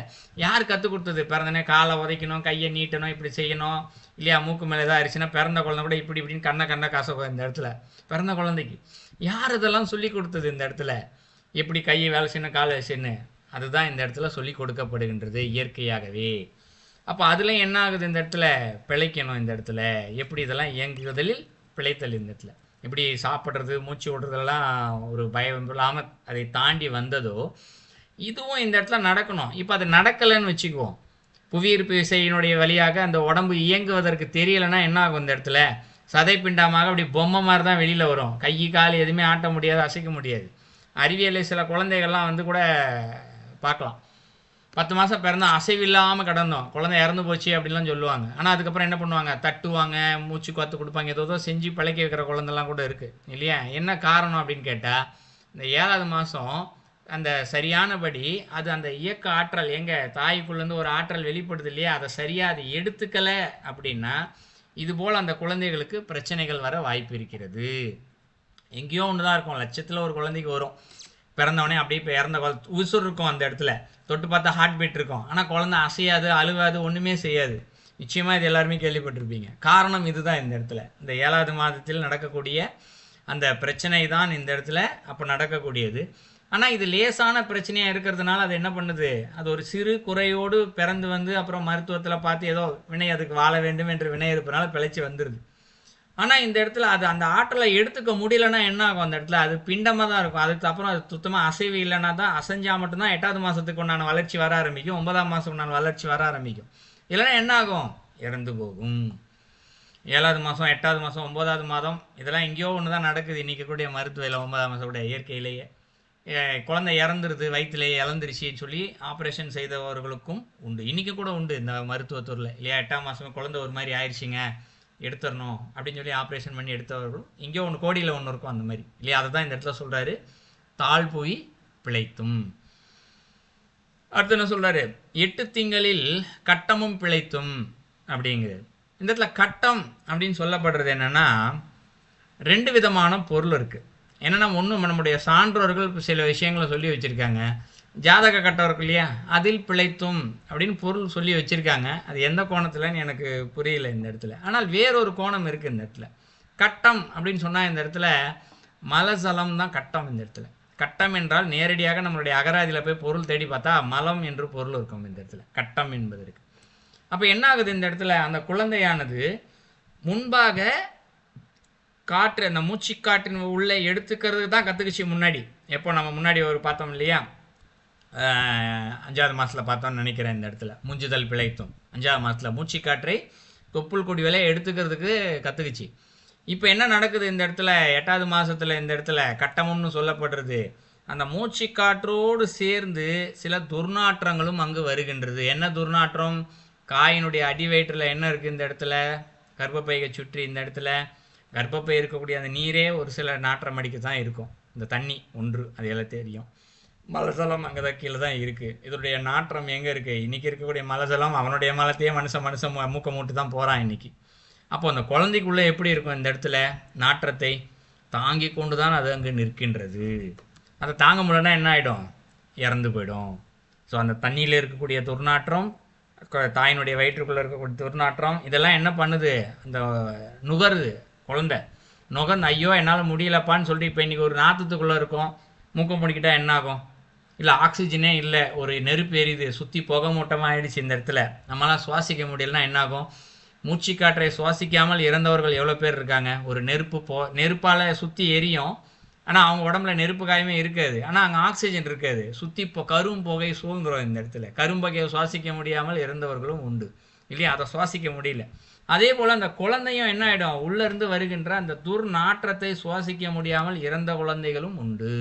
அதான் 8வது மாதத்தில் சொல்கிறாரு 8 திங்களில் கட்டமும் பிழைத்தும் அப்படின்றார். ஸோ அடுத்து என்ன சொல்கிறாரு? 9ல் வரு தரு துன்பமும் பிழைத்தும் அப்படிங்கிறார். ஸோ அப்போ 9வது மாதத்தில் வரு தரு அப்படிங்கிறார். ஒரு விஷயம் வரும், ஒரு விஷயம் வரு தரு அப்படிங்கிறார். என்ன ஒன்று வரு தரு அப்படின்னா, இதுக்கு முன்னாடி இன்னொரு விஷயத்த பார்க்கலாம். 9வது மாதத்தில்னு வரு தருவை தெரிஞ்சுக்கணுன்னா வேற ஒரு விஷயம் சொல்லணும். வேறொரு நூலில் இருக்கக்கூடிய பல குறிப்புகள் இருக்குது. இது ஆன்மாவை பற்றிய நூல் குறிப்புகள். அந்த நூல் குறிப்புகளை வச்சு நம்ம ஏற்கனவே நிறையா வகுப்புகள்லாம் கூட எடுத்திருக்கோம். மறைமலடி எழுதிகள் நூலை வச்சு நிறையா எழுதியிருக்கோம். மரணத்தின் பின் மனிதர் நிலை அப்படின்னு ஒரு நூலை வச்சு நிறைய நம்ம பேசியிருக்கோம். அந்த நூலில் இருக்கக்கூடிய குறிப்புகளின் படி என்ன பண்ணுறதுன்னா, ஒரு உயிரானது உள்ளே போகுது, ஆத்மா போகுது, அது தான் இந்த இடத்துலாம் பிறக்க போகிறோன்றது அதுக்கு முன்னாடியே தெரியும். 9வது மாதத்தில் கூட அதுக்கு தெரியும், உணர்வு இருக்குமா, ஞாபகம் இருக்குமா, தான் இறைவன்கிட்டேருந்து வரோம், இவ்வளோ ஆசைப்பட்டிருக்கோம், இவ்வளோ கர்மாக்கள்லாம் அனுபவிக்க வேண்டியிருக்கு, இவ்வளோ துன்பங்கள்லாம் அனுபவிக்க, இவ்வளோ மகிழ்ச்சியை அனுபவிக்க போகிறோம், இவ்வளோ ஆசைகளை தீர்த்துக்க போகிறோம், இதெல்லாம் அந்த குழந்தைக்கு தெரியும் அந்த இடத்துல அப்படின்னு பல நூல் குறிப்புகள் இங்கு உண்டு. அப்போ 9வது மாதத்தில் என்ன ஆகுது? அது சீக்கிரத்தில் பிறக்க போகுது. இப்போ 10வது 1 மாதம் தான் இருக்குது. ஆனால் இப்போ அந்த 9ஆம் மாதத்தில் முழுமையான உணர்வு நிலைகள் அதற்கு வருகின்றது. இப்போ மூச்சு காற்று வர ஆரம்பிச்சிச்சு, சாப்பாடு வர ஆரம்பிச்சிருச்சு, மூக்கு வேலை செய்ய ஆரம்பிச்சிருச்சு நல்லா. இப்போ அடுத்து உணர்வு நிலைகள் 9வது மாதத்தில் வேலை செய்ய ஆரம்பிக்கின்றது. அது என்ன உணர்வு நிலை? தான் என்ன மாதிரியான துன்பங்களை எல்லாம் இந்த உலகத்தில் அனுபவிக்க வேண்டியிருக்கும் பந்தபாசங்களினால் இல்லையா, நோய் நொடி நிறைய விஷயங்கள் இருக்குது. இது எல்லாமே அதுக்கு என்ன பண்ணுமா தெரியும். இதான் வரு தருங்கிறார். வருகின்ற தருகின்ற அப்படின்னா என்ன? வருகின்றனா என்ன? தன்னுடைய கர்ம வினையால் வருகின்ற. தருன்னா என்ன? விதி தருகின்ற. அப்படி புரிஞ்சுக்கலாம் இந்த இடத்துல. ஏன்னா நீ உலகத்தில் பார்ப்போம் இல்லையா, ஒரு தப்பும் ஒருத்தன் பண்ணியிருக்கவே மாட்டான். யாரோ செஞ்சுட்டு போகிற தப்புக்கு இவன் தானே நீ அனுபவிப்பான். இந்த இடத்துல கேட்டால் என்ன சொல்லுவான்? விதி அப்படின்னு சொல்லுவான். தப்பு செஞ்சு அனுபவிச்சா தப்பு பண்ணிட்டேன், கர்மா அனுபவிக்கிறேன் இப்படி சொல்லுவாங்க. ஸோ வருத்தருன்றது இந்த இடத்துல அனுபவிக்க வேண்டிய கர்மாவும் இந்த இடத்துல விதி வசத்தாலும் இருக்கக்கூடிய துன்பங்கள் பல இங்கே உள்ள அது பிறவிக்கு தோண ஆரம்பிக்கும். இப்போ அந்த உணர்வு நிலை வந்தவனே என்ன ஆகிடும்? அந்த உயிருக்கு ஒரு வித பயம் வர ஆரம்பிக்கும். ஏன்னா உணர்வு தான் முதலில் பயத்தை கொடுக்கக்கூடியது இந்த இடத்துல. உணர்வு இந்த சில பேருக்கு இன்றைக்கும் தெரியும்ல, ஒரு கடன் நினச்சி பயத்திலே ஹார்ட் அட்டாக்ல இறந்து போனவங்களாம் பல பேர் உண்டு இந்த இடத்துல. அந்த அளவுக்கு பயம் இருக்கும். அப்போ இந்த பயம் வருது இல்லையா, என்னென்னலாம் விதி கர்மா இது எல்லாத்தையும் அது வாங்கிட்டு ஐயோ நம்ம பிறக்க போகிறோமேன்னு நினச்சி கூட இறந்து போகின்ற குழந்தைகள் உண்டு. 9வது மாதத்தில் இயற்கையாகவே இறந்து போகின்ற குழந்தைகள் எங்கேயோ இருக்குது இன்றைக்கும், இல்லையா? தெரியும், கோடியில் ஒன்று இருக்க தான் செய்யுது இன்றைக்கும். எப்படி இறந்து போகுதுன்னா அந்த உணர்வு என்ற பயத்தினால்தான் இறக்கின்றது. மருத்துவமானால் என்ன சொல்லும்? இறந்துருச்சுப்பா இயற்கைப்பான்னு ஒரே லைனில் முடிச்சிடும். இந்த இயற்கை என்றால் என்ன? இதைத்தான் நம்ம 5வது மாதத்துலேருந்து பார்த்துக்கிட்டே வரோம். மூச்சு காற்று, சாப்பாடு, அந்த துர்நாற்றம், இல்லையா? இப்போ இந்த உணர்வு இந்த இடத்துல ஐம்புலன்கள் சொல்கிறோம் இல்லையா? ஒரு புலனாக வருது பாருங்கள் இந்த இடத்துல. நுகர்தல், இல்லையா? சுவாசித்தல், இந்த இது அப்புறம் அந்த உணர்தல், இது எல்லாமே வந்துடுது, ஒன்றுன்னா வந்துடுது. 5 புலன்கள் இருக்கக்கூடிய பல விதங்கள் அதோடைய தொடர்புடையதெல்லாம் ஒன்றுன்னா வர ஆரம்பிக்குது இந்த இடத்துல. இப்போ இதில் பிழைச்சிருச்சு. 9வது மாதம் பிழைச்சதுக்கு பின்பாக 10வது மாதம் வராரு. தக்க தசமதி தாயோடு தான்படும் அப்படிங்கிறது. இப்போ நல்லா ஒரு விஷயம் கவனிச்சிக்கணும். முதல்ல ஒரு 3 மாதம் வரைக்கும் மும்மதின்ற வரைக்கும் மதின்னு கொண்டு வந்தார், 3 மாதம் வரைக்கும். அதுக்கப்புறம் என்ன கொண்டு வந்தார்? திங்கள்னு கொண்டு வந்தார். இப்போ திருப்பி என்ன பண்ணுறாரு? தசமதி 10வது மாதத்தை திருப்பி மதிங்கிறார் இந்த இடத்துல. தசம் என்றால் என்ன? 10ன்னு பொருள் இந்த இடத்துல. தசமின்னு சொல்லுவோம் இல்லையா? பௌர்ணமிக்கு அடுத்த 10வது நாள் தசமி, அமாவாசைக்கு அடுத்த 10வது நாள் தசமி, இல்லையா? ஸோ தசமி என்று சொல்லப்படுவது 10ஐ குறிக்கும் இந்த இடத்துல. அப்போது தக்க தசமதி அப்படிங்கிறாரு. அப்போ தக்க என்பது என்ன? சரியான, தக்க சமயம் அப்படின்னு சொல்லுவோம் இல்லையா? சரியான சமயத்தில். ஏன்னா இந்த 10 மாதம் அப்படின்னு சொன்னால் கரெக்டாக அந்த 300வது நாள் தான் எல்லாருக்கும் குழந்தை பிறக்கணும் இல்லை, இது எல்லாருக்குமே தெரியும் இல்லையா? 290வது நாளும் நடக்கலாம், 95வது நாளும் நடக்கலாம், என்றைக்கு வேணால் நடக்கலாம். அது நம்மளால் அறுதிட்டு சொல்ல முடியாது. என்ன தக்க சமயம் வந்துருச்சுப்பான்னு சொல்ல முடியல. அதை தான் இங்கே தக்க அப்படிங்கிறது. தசம்னா 10. ஸோ சரியான சமயத்தில் இருக்கக்கூடிய அந்த 10வது மாதத்தில் மதி தாயோடு தான்படும் அப்படிங்கிறாரு. மதின்ற வார்த்தை ஏன் பயன்படுத்துகிறாரு? இயற்கை விதி இந்த இடத்துல. இயற்கை அறிவு என்ன பண்ணுறது? இந்த குழந்தை நான் 10வது மாதம் பெற்றுக்க மாட்டேன், தள்ளி தான் நான் பெற்றுக்குவேன் அப்படின்னு சொன்னால் கூட இயற்கை விதி இங்கு விடாது. தானாகவே என்ன ஆகிடும்? குழந்தை பிறந்தே தீரும் இந்த இடத்துல. அதனால தான் மதின்ற வாயத்தை பயன்படுத்தி எடுத்திருக்காரு. அடுத்து தாயோடு தான்படும் அப்படின்னு ஒரு வார்த்தையும் சொல்லியிருக்காரு இந்த இடத்துல. ஸோ தாயோடு அப்படின்னா என்ன இந்த இடத்துல அப்படின்னா தான்படும் அப்படின்னு ஒரு வார்த்தையும் சொல்கிறாரு இந்த இடத்துல. இது எப்படி புரிஞ்சிக்கலாம் அப்படின்னா, இப்போது பல குடும்பங்களில் வந்து பார்க்கலாம், வழியாகவே சில விஷயங்கள்லாம் வரும். தந்தைக்கு ஒரு நோய் இருக்கும், இல்லை தாய்க்கு ஒரு நோய் இருக்குன்னு வச்சுக்கோமே, அவருடைய மகளுக்கும் அது இருக்கும் இந்த இடத்துல. தந்தைக்கு ஒரு நோய் இருக்குன்னா அவருடைய மகனுக்கும் இயற்கையாகவே அது இருக்கும். பல நிகழ்வுகள் இருக்கும். தாத்தாக்கு இருந்துச்சுப்பா, அது பையனுக்கு இருந்துச்சுப்பா, அவருடைய பேரனுக்கும் இப்போ இருக்குப்பா. இது எங்கேயாவது ஒரு இடத்துல பல இடங்களுக்கு நிச்சயமாக கேள்விப்பட்டிருப்போம் இல்லையா? இதற்கு என்ன சொல்லுவோம் இந்த இடத்துல?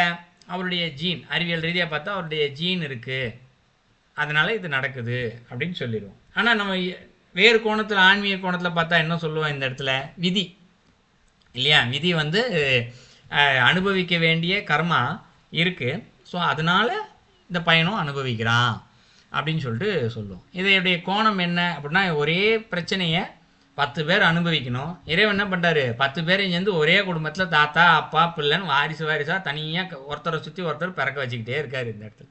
ஸோ அதன் விளைவாகத்தான் அவர்களுக்கு அது வருகின்றது என்று நம்ம ஆன்மீக நோக்கில் அதனுடைய இதை பார்க்கலாம். அப்போ தாயோடு தான் படும் அப்படின்னா என்ன? ஏற்கனவே அம்மா வந்து ஒரு விதை வினையை வச்சிருக்கா இந்த இடத்துல. எது? பரம்பரையாக இதெல்லாம் அனுபவிக்கணும்னு. இந்த குழந்தைக்கும், பிறக்க போகிற குழந்தைக்கும் பரம்பரையான வரக்கூடிய பிரச்சனையை அனுபவிக்க வேண்டும் என்பது அவருடைய கர்மாவாக இருக்கும். எல்லா குடும்பங்களுக்கும் பரம்பரையாக சில விஷயங்களை அனுபவிக்கணும்னு இருக்காது, எங்கேயாவது ஒரு இடத்துல தான் இருக்கும் இந்த இடத்துல நிச்சயமாக, இல்லையா? சில குணங்கள் மட்டும்தான் இந்த இடத்துல எல்லா குடும்பத்துலேயும் மேக்சிமம் பொருந்தும். அம்மாவுக்கு இருக்க குணம் குழந்தைக்கு வரும், இல்லை அப்பாவுக்கு இருக்கக்கூடிய குணம் குழந்தைக்கு வரும்.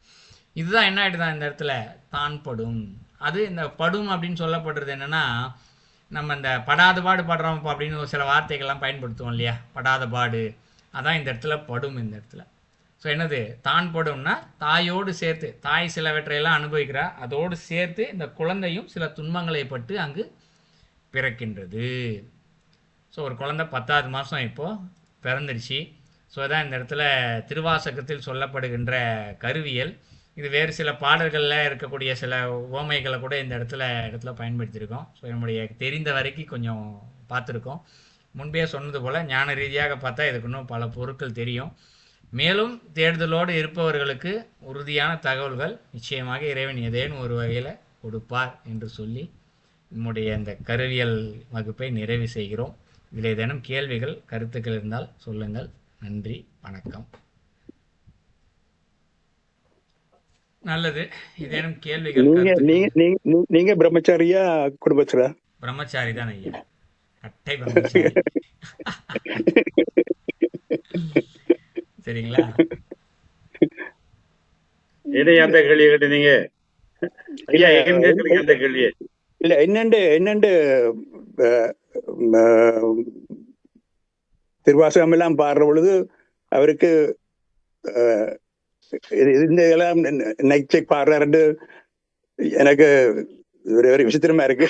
ஐயா, நீங்க என்ன கோணத்துல கேள்வி கேட்டீங்கன்னு எனக்கு தெரிஞ்ச வரைக்கும் சொல்றேன். இவரு பிரம்மச்சாரின்னு சொல்றீங்க, ஆனா குடும்பஸ்தர்கள் அவங்க கிட்ட கேக்குற பல கேள்விகளுக்கு பதில் சொல்றாரு. எப்படி சொல்றாரு எப்படின்ற ஒரு கோணத்துல ஆச்சரியமா இருக்குன்னு கேக்குறீங்கன்னு நினைக்கிறேன். நான் அதுக்கும் பதில் சொல்றேன்.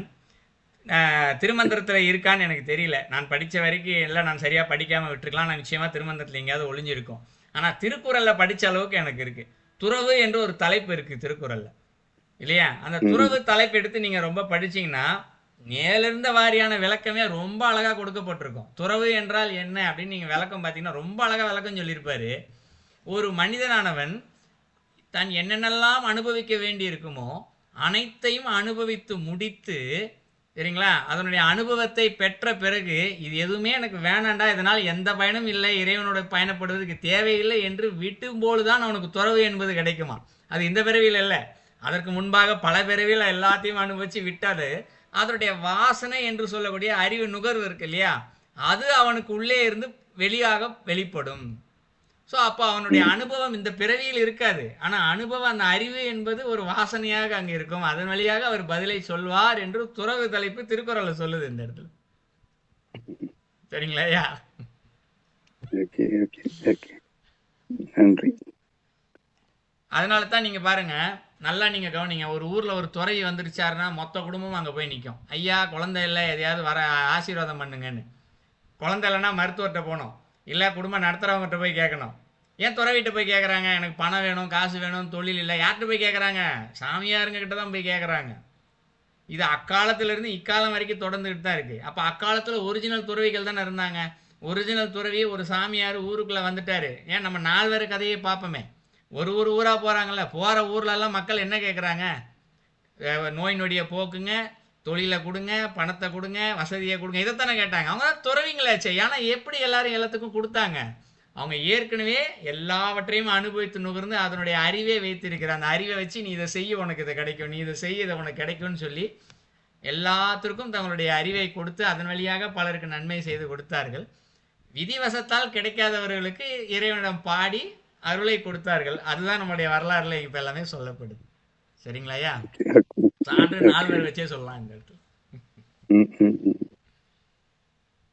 சரி, அதுக்கு வேறு கேள்வி இருந்தா சொல்லுங்க ஐயா. ஒருவருக்கும் ஒரு கேள்வியும் வரலையா? ஒருவேளை சரியா பேசியது புரியவில்லையா யாருக்கும்?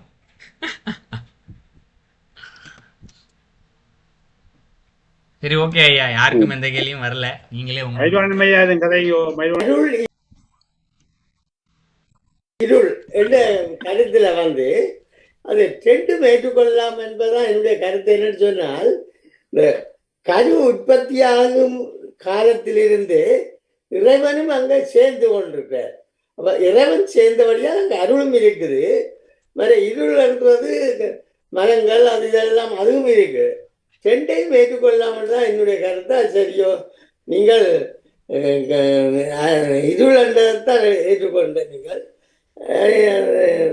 அருளை படைக்கலாம் என்றுதான் என்னுடைய கருத்து. ஏன்னா ஐயா, அப்படியா ஐயா அருளை படைக்கிறது? அருள் இருந்தால் அது தப்பு. அருள் உங்களுக்கு உதவி செய்யறது ஐயா. அதுல உங்களை ஒரு நாளும் கெடுக்காது. அருள் கெடுக்காது உங்களை ஒரு நாளும். என்ன அருள் உதவி செய்யும். இப்போ அதுல தப்ப வேண்டிய தேவையில்லையா? அருள் இருந்தா என்ன தப்புறது நீங்க? சரியோ? 2 திங்களில் பேர் அருள் பிழைத்தும் என்றா அருள் இருந்து எப்படியா தப்ப போறீங்க? அருள் என்ன குறை செய்யுது உங்களுக்கு? என்ன தீமை வருது? அருள் என்று சொல்ல இறைவன் திருவருள் தான். அதுதான் சொல்லணும் ஐயா. இறைவன் திருவருள்ல இருந்து பிள்ளை எப்படி தப்புது? இப்ப இந்த லொஜிக்கலா யோசிச்சு பாருங்க, இறைவனுடைய திருவள்ளுவர் இருக்கத்தக்கதாக இந்த புள்ளை தப்ப வேண்டிய தேவை என்ன? தப்பாது. கடவுள்தான் தப்பா இல்லையா தப்ப வேண்டிய மயில்வாகன் ஐயா அவர் என்ன சொல்றாருன்னா, இப்போ ஒரு 4வது மாசத்துல குழந்தை வந்து ரொம்ப ஆரோக்கியமா இருக்கு சரிங்களா, இறைவனுடைய பேரொருள் வந்து அப்படி கிடைத்த வினாடி அந்த குழந்தை இறந்துருச்சு அப்படின்னா எப்படி எடுத்துக்கிறது? அது எடுத்துக்க முடியாது இல்லையா? அதைத்தான் ஐயா சொல்றாரு இந்த இடத்துல சரிங்களா. அப்ப அதை ஏற்றுக்கொள்ள ஐயா, அது இருள் தான் சரி, அது சரிங்களா. இதுதான் So, சரி, அது ரெண்டும் இருக்காது. எனக்கு அந்த குழப்பம் இருந்தது, என்னடா இது பேரொருள் பேரொருள் பேரொருள் சொல்லிக்கிட்டே இருக்க இந்த இடத்துல அது அப்படின்னு குழப்பம் சொல்லிட்டு வரத்தான் ஒரு செய்யும். அது குழப்பம் இருந்தது. ஆனால் நான் வேறொரு கோணத்துல விளக்கம் யோசிச்சேன், அது சரியா இருக்குமோ தவறா இருக்குமோ தெரியல. ஆனா பேரொருள் சொன்னோடனே ஒரு திருப்தி வந்துச்சு, ரைட்டு அப்ப இது சரியாகத்தான் இருக்கும்னு சொல்லிட்டு உடனே அந்த பதிலே சொன்னோம் இந்த இடத்துல. ஓமே, நல்லது நல்லது. வேற ஓகே. ஏதாவது கருத்துக்கள்? ஐயா நான் வேற கூப்பிடுறேன் கருத்துக்கள் ஐயா, ஒரு கிளாஸ்ல இருக்கேன். இல்லையோட நாங்க மேலோட்டமா ஒரு ஒரு தொகுப்புரையை சொல்லுவோம். சரியோ? சரவணன் தங்கத்துறை அவர்கள் அன்பே சிவம், கருவியல், திருவாசகத்தில் கருவியல். சார் ஒரு 2 திருவாசகத்துக்கு நிமிஷத்துல கருவியை கூப்பிடுறேன் நாம் சார், ஒரு சொன்னது கிளாஸ்ல போல இருக்கேன், கட் பண்ணிட்டே இருக்கேன், அந்த கூப்பிட்டுட்டே இருக்கீங்க. 10 நான் ஏற்கனவே மாதத்துக்குள்ள சொல்லிட்டேன், கட் விஷயங்களை பண்ணா கூப்பிடாதீங்கன்னு இங்கே ஏற்கனவே அவர் சொல்லிட்டேன் விளக்கமா உங்ககிட்ட. தந்திருக்கிறார். நான் திருமூல கூப்பிடுறேன், ஒரு 2 நாயனர், நிமிஷத்துல கூப்பிடுறேன். இந்த எங்களுடைய மணிவாசக பெருமான். இந்த கருவியல் அது ஒரு பொருளுடைய மூல இயல்பு கருத்தை சரவணன் சொல்லியிருந்தார். திருமந்திரம், சிவவாக்கியத்தாருடைய கருத்துக்கள், தொல்காப்பியம் எல்லாம் இப்படியான மறைபொருள் விளக்கங்களை தந்திருக்கின்றன. இந்த பெண்ணுக்குரிய ஒரு ஆற்றல் வந்து கருத்தரிக்கூடிய தன்மை, பெண்ணால மட்டும்தான் கருத்தரிக்க முடியும். அது உருவாதி கூற்றிய ஆற்றல் அவளுக்குத்தான் கிடைக்கும். அந்த கருவை கொடுக்கிறவருடைய அந்த ஆற்றல் ஒரு ஆணாக இருப்பார். இந்த கருவை பேணுகின்ற ஆற்றல் பெண் மிகுந்த ஆற்றல் உள்ளவள். உலகத்தில்தான் பெண்ணுக்கு முக்கியத்துவம் கொடுத்து அவளை ஒரு சக்தியாக, இயற்கை சக்தியாக வழிபடுகின்றார்கள், போற்றப்படுகிறார்கள். அவர் விளக்கேற்றுறவர்கள். யாகத்துக்கு பொருள் சேர்க்கிறது ஒரு பெண் தான் தேவைப்படுகிறாள். அவள் அக்கினியை உண்டாக்குறது, யாகத்தை வளர்க்கிறது, அக்கினி உண்டாக்குறதுக்கு அந்த பெண் தான் தேவைப்படுகிறாள். இப்போ பெண்ணுக்குரிய முக்கியத்துவம், ஆற்றல் முக்கியத்துவம் இங்கே கொடுக்கப்பட்டதாக சொல்லப்படுகின்றது. பெண் வந்து இயற்கத்தன்மை, இயற்கத்தன்மை 3 விதமாக சுட்டிக்காட்டப்பட்டது. ஒன்று பூப்படைதல், அது பருவமடைதல். 2வது குறிப்பிட்ட வயது வரை அந்த உதிரப்போக்கு அல்லது மாதவிடாய் என்று சொல்லி. 3வது விஷயம் கற்பை பற்றிய கருத்து. இந்த பூப்படைதல் அடையும் போது பெண்ணுடைய உடல்ல, உள்ளத்துல ஒரு சில மாற்றங்கள் ஏற்படும், உதிரப்பெருக்கு ஏற்படும், அதெல்லாம் சொல்லியிருக்கின்றால். இந்த சிறு பெண்ணாக இருந்தவள் கிட்டத்தட்ட 12 வயது வந்த பிறகு அவள் இந்த பூப்படைகிற அல்லது பருவமடைகிற செய்தியை சுட்டி காட்டப்பட்டது. இந்த கந்தொருவர் பெண்ணுக்கு இந்த ஆற்றலை விதைக்கிறார் என்று கருத்து சொல்லியிருந்தார். அந்த விதைப்பின் காரணமாகத்தான் பெண் அவள் இந்த சின்ன பிள்ளையிலிருந்து ஒரு பூப்படைகிறாள், பருவமாற்றம் அடைகிறாள், உடல் மாற்றம் அடைகிறது, மனமாற்றம் அடைகிறது, எண்ணங்கள்ல, சிந்தனையில், அவருடைய எல்லாவற்றிலையும் சில மாற்றங்களை அந்த அந்த பருவமடைகிற அந்த தன்மை அந்த கந்தருவர் கொடுத்த ஆற்றல் மூலமாக கிடைக்கிறாரு என்று சொல்லியிருந்தவர்.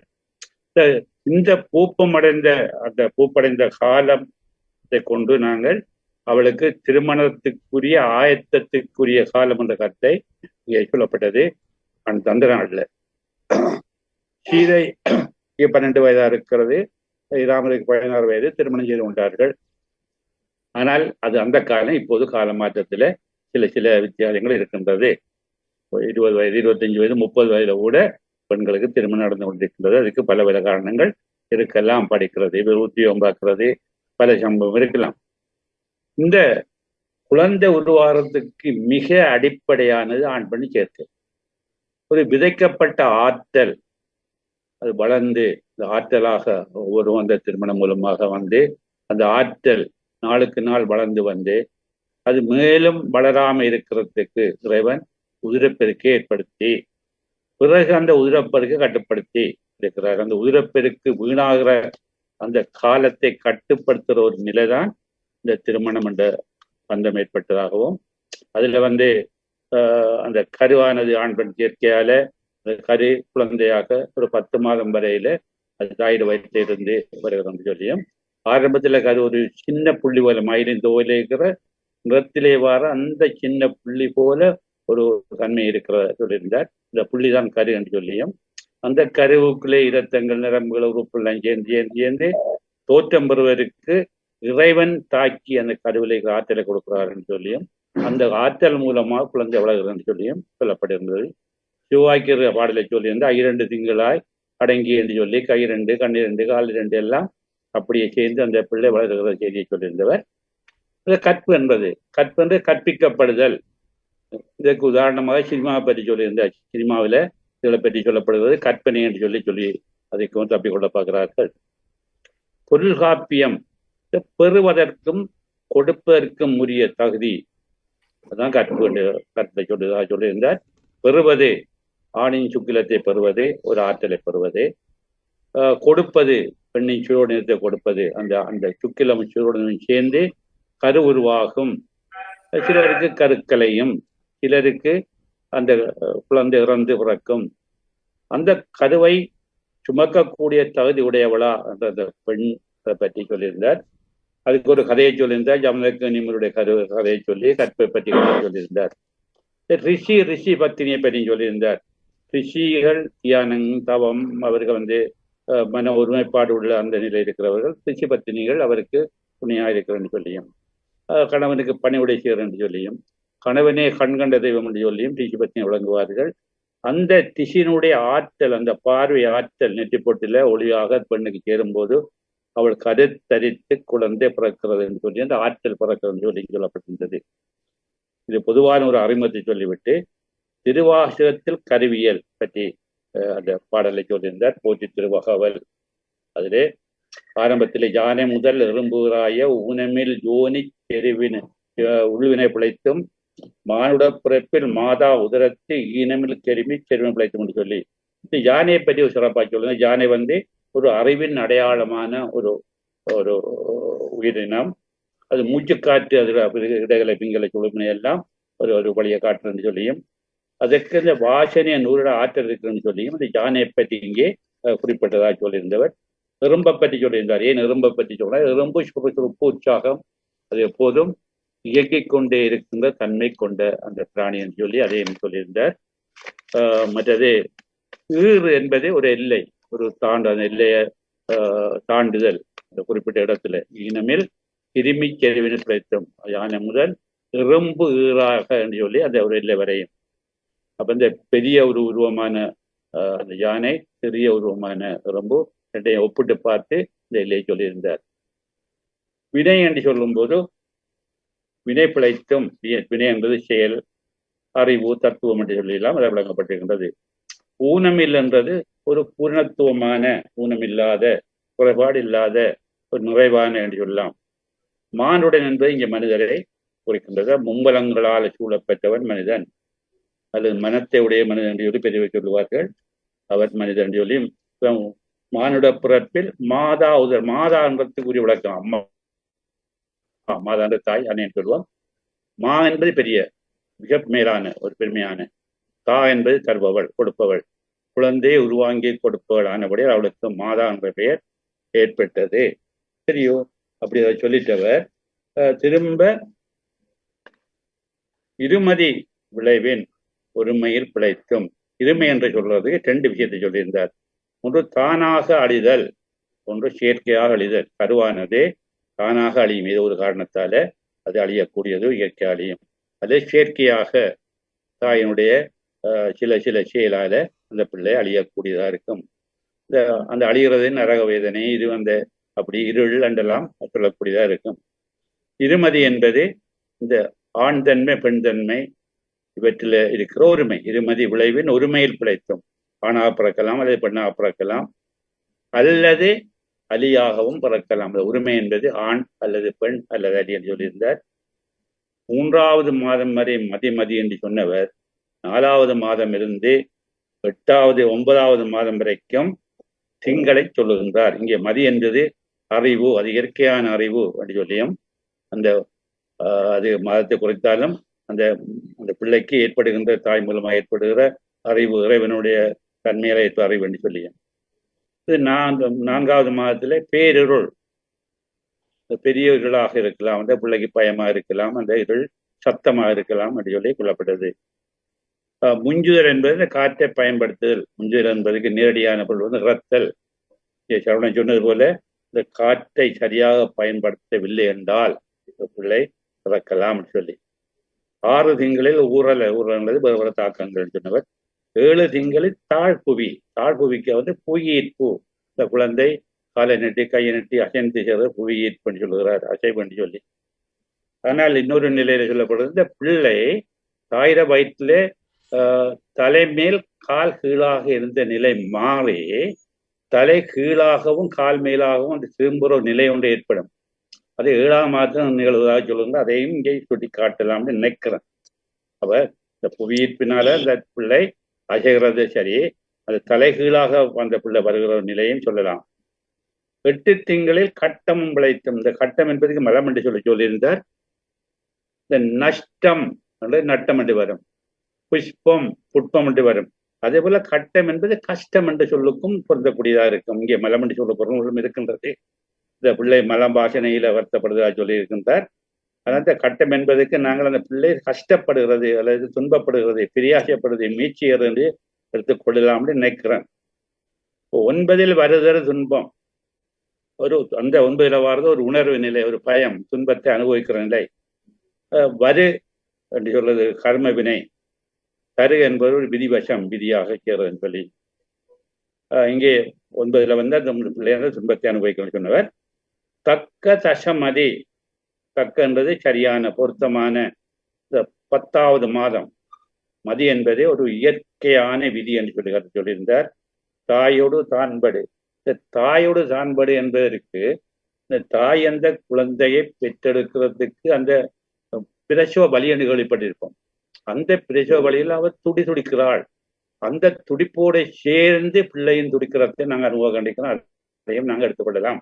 சரியோ, அது வினையாலப்படும் அல்லது பிற காரணத்தால் படுவதா இருந்தாலும் கூட தாய் இங்கே சொல்லுகிறார் என்றால் தக்க தசமதி தாயோடு தான்படு துக்க சாகர துயரடை விளைத்தும். துக்கமாகிய பெருங்கடல். அந்த பிள்ளையும் சிலவளை இறக்கும், தாயும் சிலவளை இறக்கிறார்கள். அப்ப அந்த துக்கமான கடல் என்றுக்காக சொல்லக்கூடியதா இருக்கும்.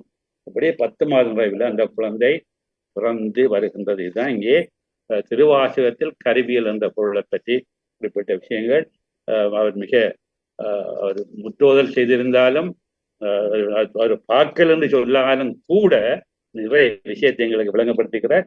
தன்னுடைய பாணியில தன்னுடைய கருத்துக்களை சேர்த்து ஆழமாக சிந்திச்சு எங்களுக்கு தந்திருக்கிறார். எங்களுக்கு ஒரு மிக அருமையான ஒரு சொற்பொழிவாக இருக்கிறது. அறிவோம் பாருங்கள் நிகழ்ச்சிக்கு ஒரு எடுத்துக்காட்ட அவருடைய அந்த ஆற்றல் உரை இருக்கின்றது. நாங்கள் பல விஷயத்தை அறிகின்றோம். புத்தகத்தில் சொன்ன விஷயங்களை விட அனுபவ ரீதியாக, உணர்வு ரீதியாக, ஐயா சொன்னது போல திருமணம் ஆகி விட்டதாண்டு கேட்டதிலிருந்து விளங்குறது. திருமணம் ஆகாமலே அவருக்கு அனுபவம் இருக்கிறதாக ஐயா நினைக்கிறாரோ தெரியவில்லை. இருந்தாலும் கூட அனுபவத்தின் வெளிப்பாடு துறவு என்ற சொல்லியிருந்த துறவிகளுக்கு, அந்த ஞானிகளுக்கு அந்த வெளிப்பாடில் வரும். அவ்வாறு ஞானத்தன்மை வந்து விட்டதோ என்று எங்களுக்கு ஒரு ஆதங்கம் இருக்கிறது. எப்படி இருந்தாலும் விஷயத்தை மிக சிறப்பாக தந்திருக்கிறார். கருணனுக்கு நாங்கள் உண்மையில் நாங்கள் நன்றி கடன் பட்டிருக்கின்றோம். அவர் இந்த விஷயங்களை மிக ஆழமாக தெளிவாக சிந்தித்து எங்களுக்கு தந்திருக்கிறார். உங்களுடைய அந்த உரைகளை நாங்கள் பலமுறை கேட்டிருக்கிறோம். நீங்கள் பல கருத்துக்களை பல கோணத்திலும் சிந்திக்கிறக்கூடிய ஆற்றல் எங்களுக்கு தெரியும்.